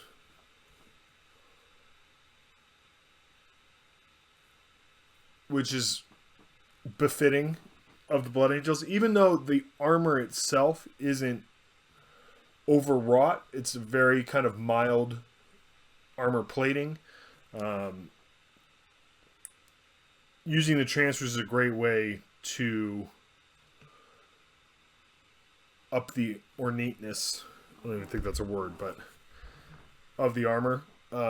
Whereas with him, just the regular, just kind of couple little Templar Maltese crosses and good to go. So this is micro sole. This is going to soften the transfers. We're going to let that work its magic.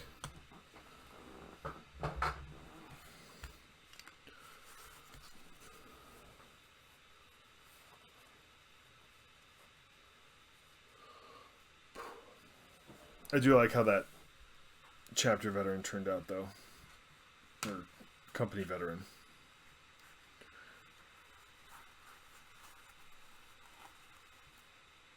I knew that I wanted to convert those, but I had to do an Emperor's Champion. So I used the helmet and the sword, obviously.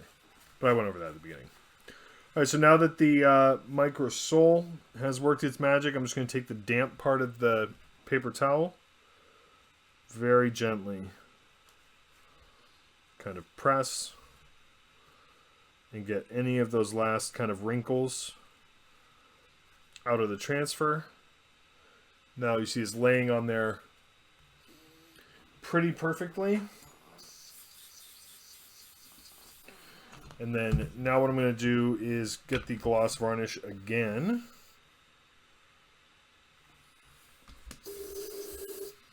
But this time, since we're going to do, I'm going to do a black oil wash on the whole model, or almost the whole model. I'm going to gloss varnish it. So I'm going back over the transfer as well, but I'm going over really the model.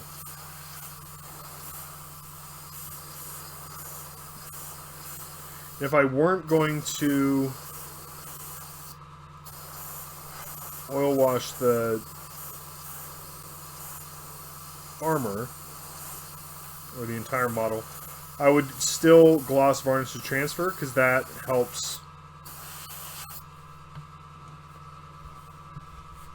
seal the transfer and also give the matte varnish an even material to work on. It's just working on the gloss varnish over acrylic.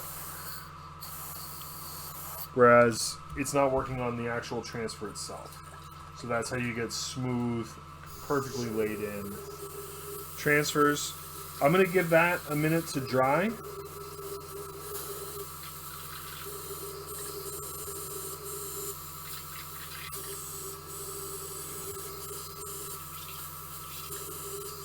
There we go.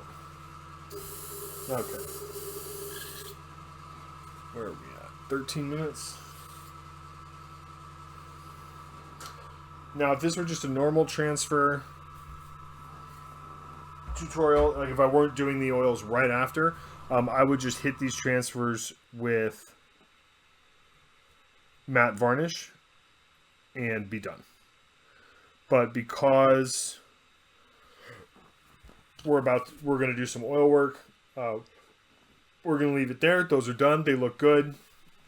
Perfectly minimal. Very, very happy with those. So I'm actually going to call it there for this segment. And then when we come back, I'm going to do a separate segment for the oils. We are going to be doing some work with oils. And now what I need for this is a very, very ratty brush, a synthetic brush, a less ratty synthetic brush, and then maybe I can sneak in a regular hair kind of brush there. I'm not going to use my pre-mixed oils because I don't think I have the right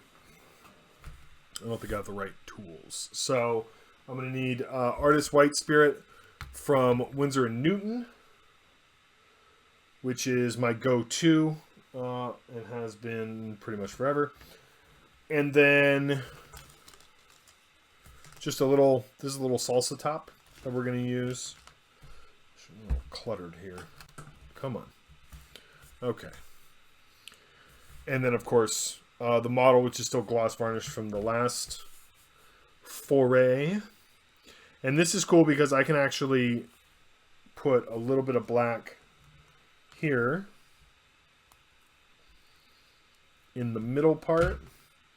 So I'm using black, I'm using raw umber, and I'm using a little burnt umber. Now the raw umber is a very, very, very, very dark, kind of desaturated brownish color, brownish grayish mud color. But it's very good for, pin washing and things like that. So I don't want to use pure black. Pure black is too strong. So I'm going to cut it with the raw umber to kind of soften it up a little bit. Now the burnt umber is a much more red brown.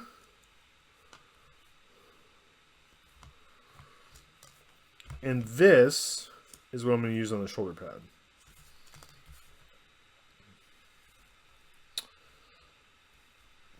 To give it a little bit of, I might sneak a little sienna in there to warm it up a little bit more.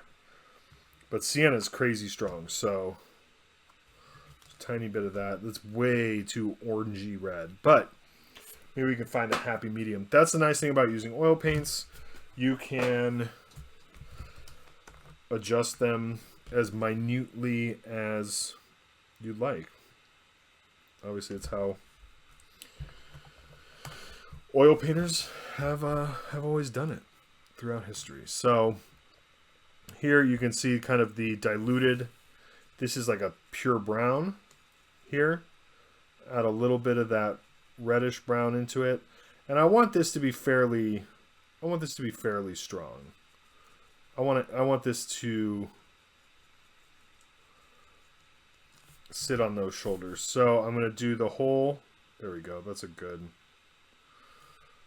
I'm going to do the whole interior panel here with this very warm brown mix. I want this to sit more in the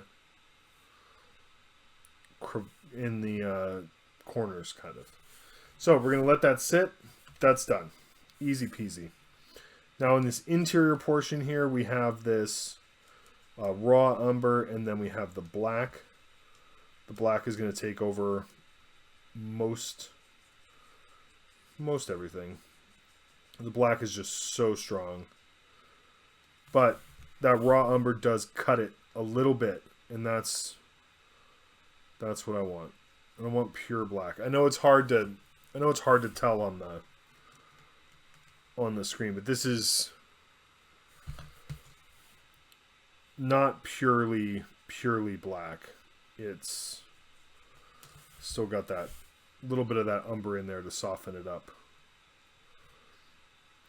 But we're gonna pin wash essentially the armor panels. Don't necessarily need to go over all the steel elements. Kind of like where those are at. So this will just make the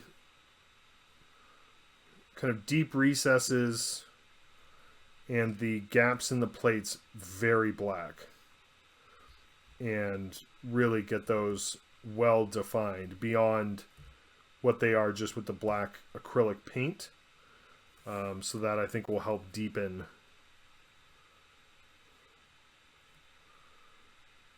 the black a little bit. And initially this is getting very dark, which is fine, because we're going to come back and because this will obscure some of the highlights, and this will really do a number on this armor plating, which again is fine. That's why we're using oils and not either an ink or a traditional acrylic wash, which would permanently affect those highlights. The oils will be able to withdraw.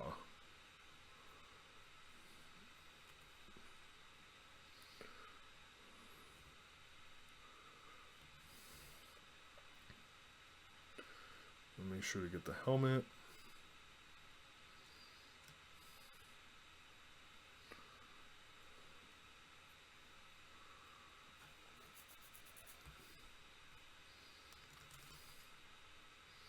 Especially the backpack, which, if you remember, was acting a little wonky.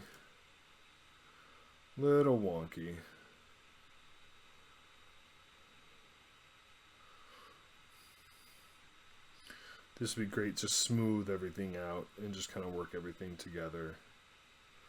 I will hit this with the black ink though.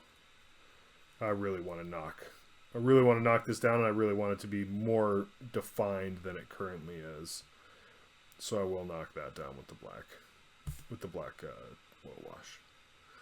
All right, cool. We're gonna let that dry for, I don't know, 10 minutes, 15 minutes. I may hit it gently with the hair dryer. Let me just mute this for a second.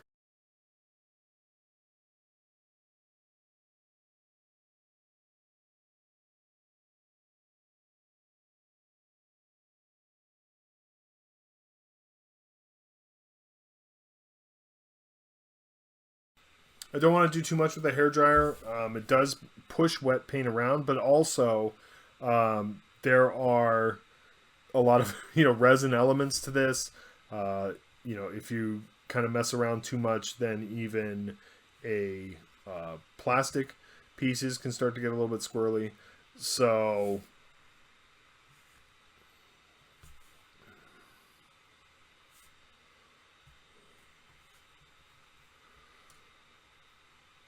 I'm wondering if I shouldn't. Yeah, I think I'm going to take some of that reddish brown and hit this tabard. This tabard's a little clean for my taste. So I hit that tabard, kind of try and grime it up just a little bit. Okay, now we're going to let that dry for 10 or 15 minutes. This is why typically, you can see here it's already drying. The shoulder pads are pretty much dry already, especially with the help from the hair dryer. But the parts that aren't going to be dry are the parts that we want to stay, which are going to be the parts that are in the deepest recesses. So just to be safe, we're going to let that dry for a few minutes, and we'll be right back. All right, we're back, and everything's looking pretty dry. Happy about that. A little bit of white spirit in the cap here, and some Q-tips. So just a little dip, and then you don't want to press, you do not want to press very hard at all. Especially this where we're trying to leave a bit of that red-brown behind. That's perfect. I want that kind of worn, old, kind of church parchment look to these shoulder pad fields is what I want. Just like that. Just like that. Perfect. Love when a plan comes together. You can use makeup brushes. Q-tips leave some cotton pieces behind, but it's never really bothered me. It does bother other people, but this is my method. So, and worked on the red just a little bit. Not bad. Oops. Don't spill this stuff.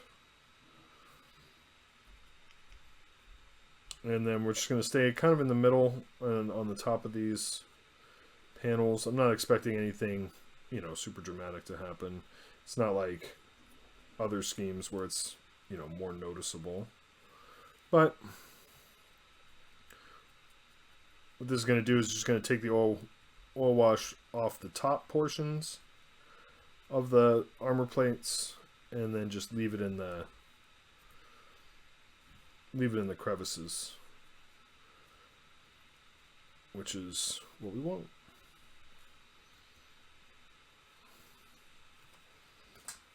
There we go.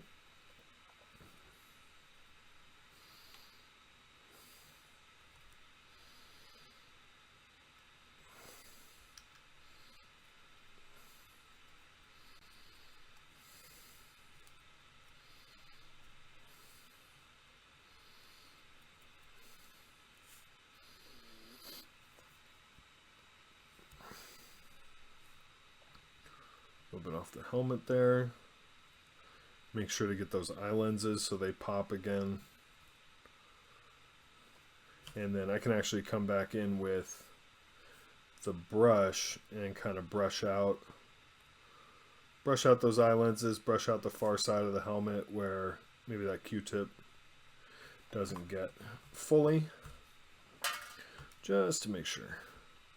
And then we can get back with the Q-tip on the backpack.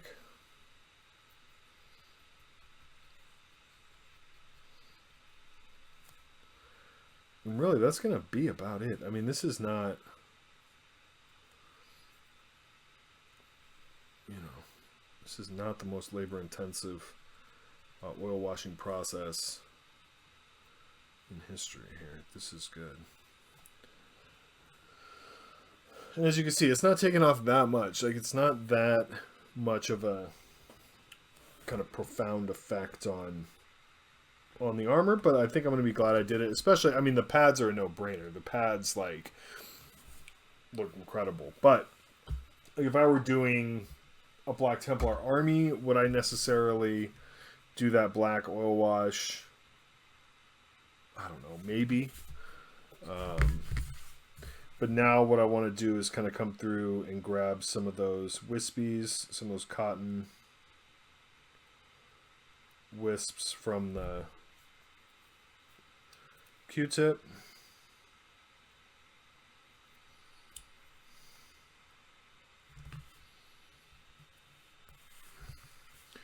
You can use these, you can use your fingers. I like to go through with the tweezers, but you can also go through with just a brush. That's about to break off. Because if you matte varnish these little cotton strands, if you matte varnish those onto the model, those are not coming off real easy. So I'm going to mute this real quick. Alright, we're going to use that hair dryer to kind of speed it along, and then I have a big brush here that's just a soft bristle brush, and just real nice and easy going to go over, and this will pick up a lot of those stray little cotton fibers.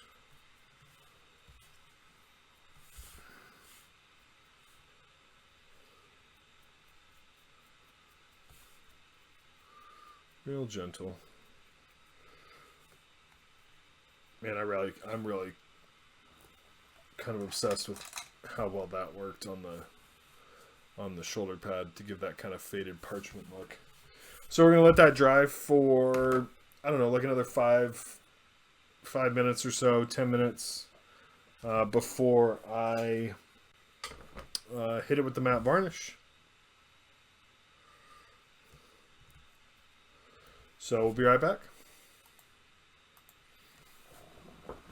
Alright, now that is all dry,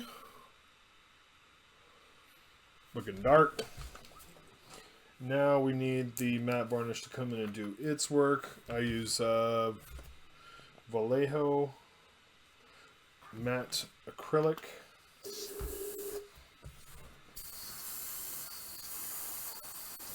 And we're just going to spray it on everything.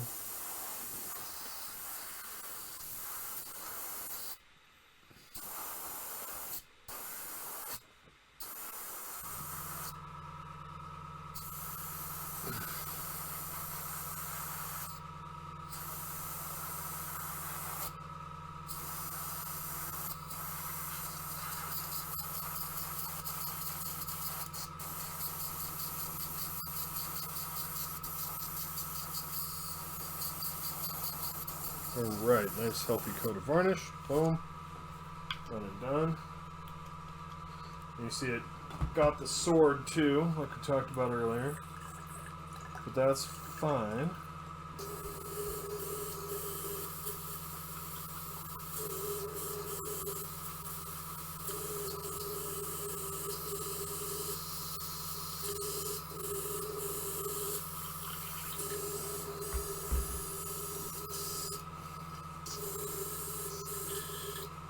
Okay. Now I'm going to grab the satin varnish again.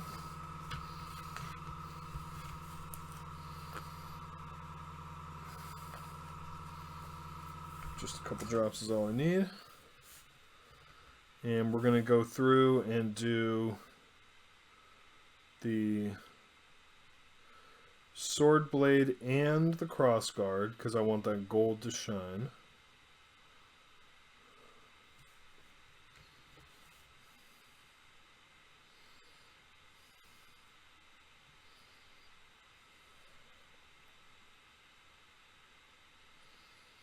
Okay.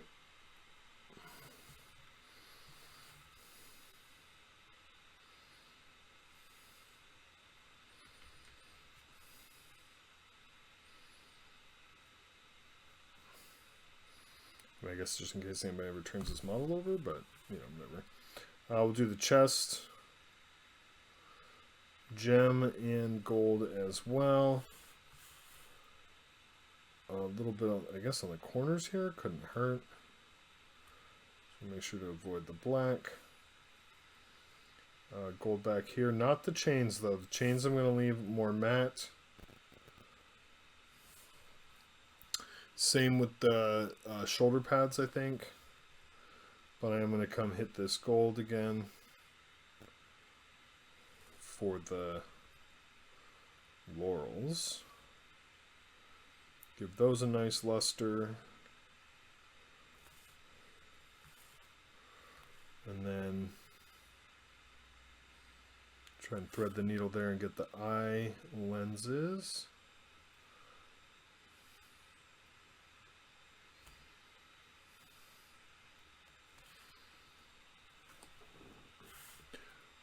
The pads still have a little bit of shine to them, but nothing much. It is mostly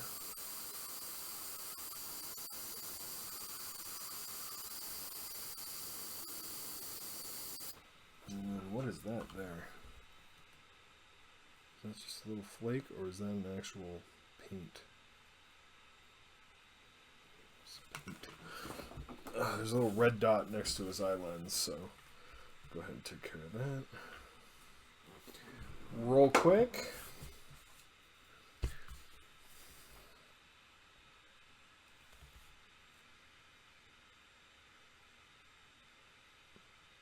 There we go. And that, as they say, is that. I don't think... I like how different the black on the black sword looks than the armor. He looks suitably crusadable. You know, I might do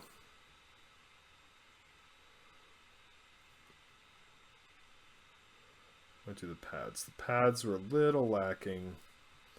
Kind of disappeared from the scheme there, so this will just bring the pads back to par.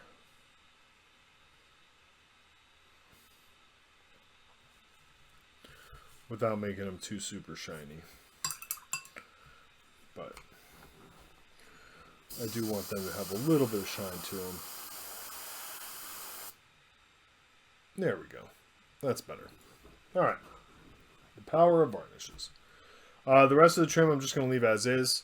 It's fine for that to be more muted and darker and less shine. Especially I'm happy with the hip plates. They don't stand out hardly at all anymore, which is fine with me. So there's no scorching to do. There's no nothing. I think this model's done. All that remains now is to get him on his base. So when we come back in the next segment, I'm going to show you how I'm going to base the model. The base is already built and partially painted, but when we come back, I'm going to show you exactly how I finish that off. We're going to be finishing off the Emperor's Champion. We're going to be getting him onto his base, and this is one of my favorite parts of making miniatures, is getting him on the base and getting him finished. So as you can see, the base is already underway.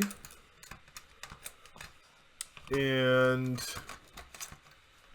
as soon as this would start cooperating, okay. I decided to go with the same basing scheme as I do with my Blood Angels. That way, it's kind of future-proofing if, you know, allies come back, or I want to include them in a crusade game or a narrative game or something. He's going to be based the same as the rest of the army. I don't really have any intentions of doing a Black Templar army, but if I do, I know they'd look good on these bases because my Death Company look good on these bases. So that's kind of a no-brainer. And just kind of have like homogeneous basing across factions that I might play next to each other. Just makes life easier down the road. When I do my Talarn will have the same bases. So strictly in the interest of continuity and composition. I mean, I know it's going to look good on this base. So new Emperor's, thankfully the new Emperor's Champion is on a 40mm base, not a 32mm, because he is Primaris. So for this, I just need to snap him off of the painting base.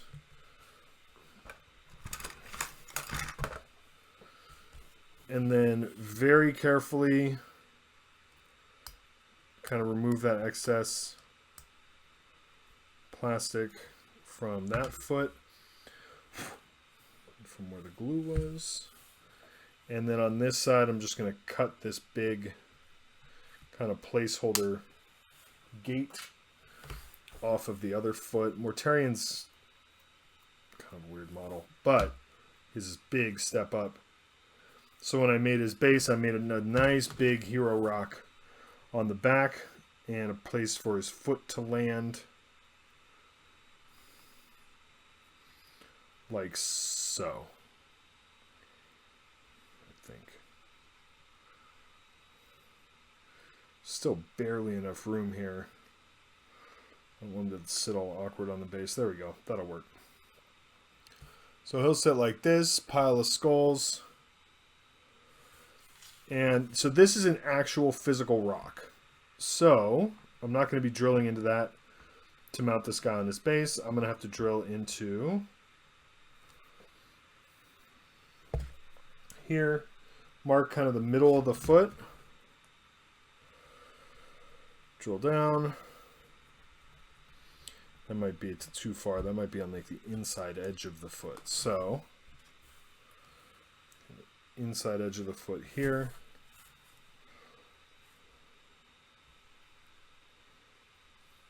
Middle of the foot, inside edge of the foot. There are other ways to do that that are like more precise, but this way works. There we go.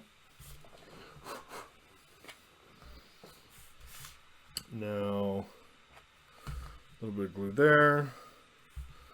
Get the pin. I use beading wire, like this copper beading wire. It's whatever the medium size is at the craft store. And glue on each foot here. Glue on the pin and on the foot. And then a 0.75 millimeter drill bit. I kind of straighten out that pin so it doesn't bend the model when I pin it.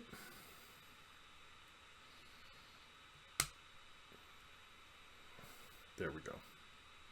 There we go. Just like that. Right there.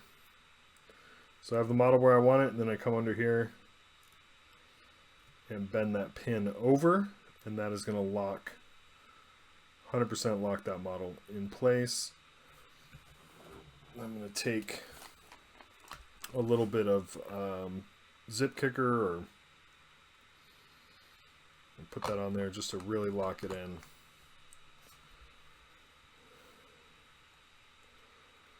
And then I'll probably come back and paint the bottom of his foot because that's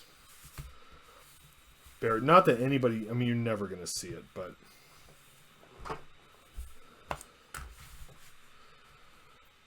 from the back, it's a little, I might have to put a little, find a tall tuft or something to put there because that's a little awkward. Just the footing there is a little awkward, but from the front, looks pretty mean. So now that we have the feet in place, I can, and I'll link to the actual base construction and everything. It's the same as my photo display board tutorial for my Blood Angels, exact same process. That's why I didn't do a tutorial on it. I've already have one. But here we have some Mini Nature Long Tufts Autumn and then Buffalo Grass Autumn. These long tufts are more green and the buffalo grass is more brown, reddish brown. I use a mix of both. I try to always use at least kind of two different colors on a base to give that kind of variety. This one looks pretty bushy and pretty tall, so we're going to take this one and try and cover up that gap in his stance back there just so visually it's not quite as shocking to see him just like wholly stepping off the rock like that. There you go. Nothing a little tuft work can't take care of. And we can get another little brown tuft here. Put it down here behind the skull. I don't want to overburden the base with tufts. I think the story is obviously the model, but then the skulls there by his feet also are more of a story than, you know, grass tufts. But I do want to get just one more little tuft, I think. These are going to be largely obscured by the pigments anyway, but a little tuft by the skull there. One. Oop, oop, oop.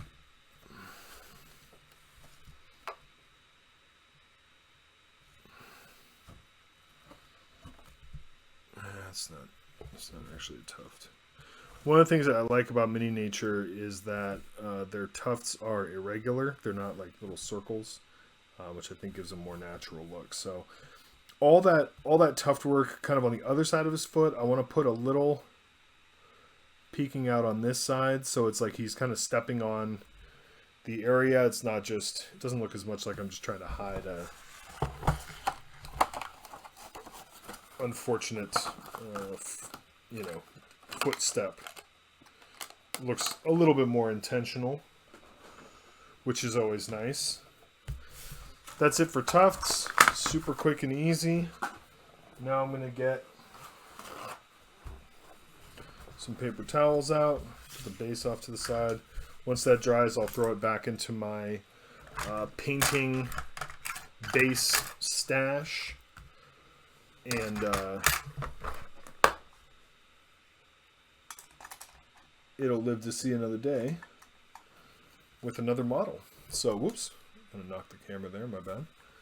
Let's get this kind of recalibrated here. Sorry about that, I was not paying attention. That could have just been terrible.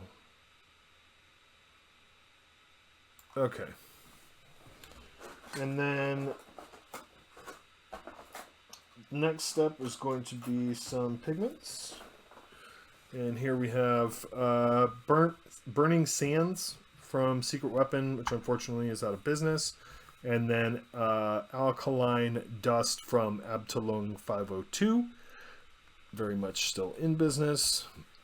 Burning Sands is just like a yellow, kind of sandy pigment. Not an uncommon color.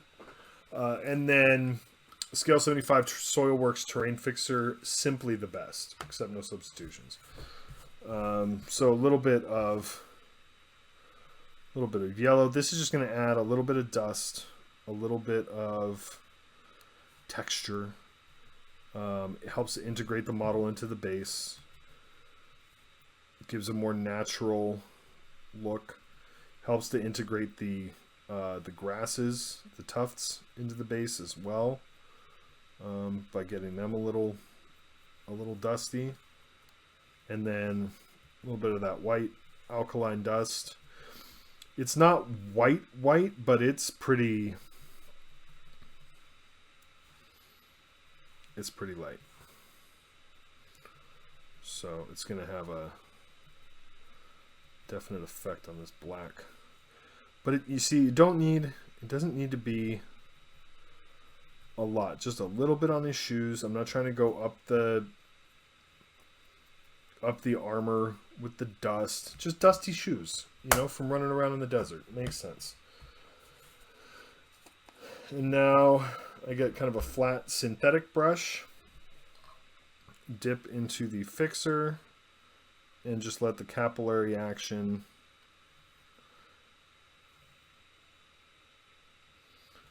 coat the pigments.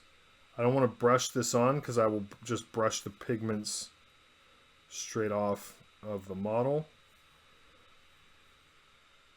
So I just kind of tap it and then let it.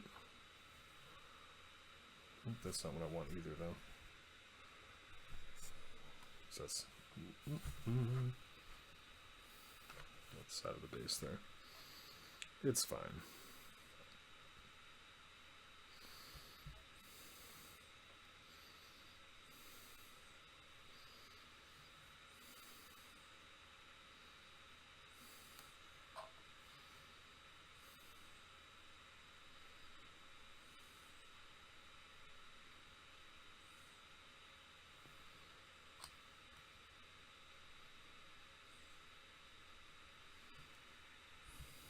Okay. And now, and that's it. And then we're just going to let that dry. We'll be very, very, very, very careful with these pigments. I say it every time. Do not something mess it. Oh, I almost forgot. Scale 75. I think a bunch of companies actually have these kind of sea fibers, seagrass fibers. They come in like this weird ball. And so what I do is, while that pigment fixer is wet, I kind of tap it. And this just gives some more fibers to the ground. I don't know. Sometimes I remember to do it. Sometimes I don't. It's just another kind of layer of texture. But it can be a little much, so I just kind of blow it off. But you can see there, it's just kind of some little sticks, or, you know, some of them will stick around, some of them won't. Now that's going to take a while to dry. That's going to take, that pigment fixer is going to take, I don't know, probably 20-30 minutes to dry before we do the base rim. You can speed it up with the hair dryer a little bit, of course, but really we just need the base rim to be good to go. We don't need the entire base to be completely dry. I mean, I will to take pictures, but I can't even show this model to you for another 10 days. So I think I have time for it to dry, but I'm a horribly impatient person, so I'm going to get the hair dryer out. Now you want to be extra careful with the hair dryer on the tufts because it will just straight up melt tufts, which obviously is not ideal.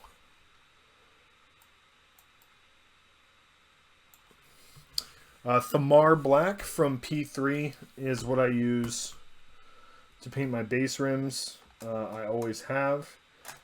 It's a little satin, which I like for my base rims, and it goes on over everything. So it goes on over bare plastic, texture paint, like it just covers everything. And at this point, it's just kind of a ritual. It's the only thing I use this paint for. I don't use Thamar Black for literally anything else. This is it. Painting base rims. So it's kind of my Thamar Black moment. And this is the brass ring. This is why we paint. Painting that base rim.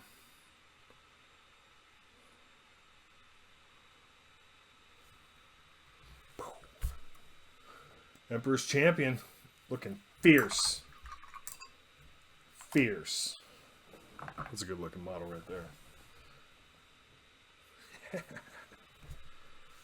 That is a good looking model. It's going to get a nameplate, like I said, from Versatile Terrain when that shows up, but that is an extremely solid looking model. That is great. I'm really, really, really, really, really pleased. Extremely pleased with this effort. Fixed the footing thing. Didn't have to mess around with that. Tuft looks fine. Hip plates look fine. They're not standing out at all. And honestly, now that the shoulders are warmer, they're that kind of warmer parchment, old parchment look. The red in that, and the reddish orange in that, really helps to draw a lot of the focus away from the laurels being too red. So those really help balance that out. The oil wash really helped here, kind of tone down that red a little bit. But it might be a little bit much for this model, that kind of really saturated red. But if I were to ever do an army to go with this model, that red's going to show up everywhere. And so that red will, even though it's a little much for him, I think overall composition wise, the model might have looked better with this kind of parchment color, old parchment on that tabard. That red is going to tie him in with the entire rest of the army, which is going to have that red. So, but overall, just over the moon with this one. He looks awesome. This is one of my best conversion kit bashes yet, I think. It was very natural looking model. And he looks great. He looks like a fucking badass. So that's the that's the point. And actually, let's pull this out one more time now that I'm not handling the model. These can kind of come out from hiding now, where they fall more naturally. They're supposed to be out a little further. So there we go.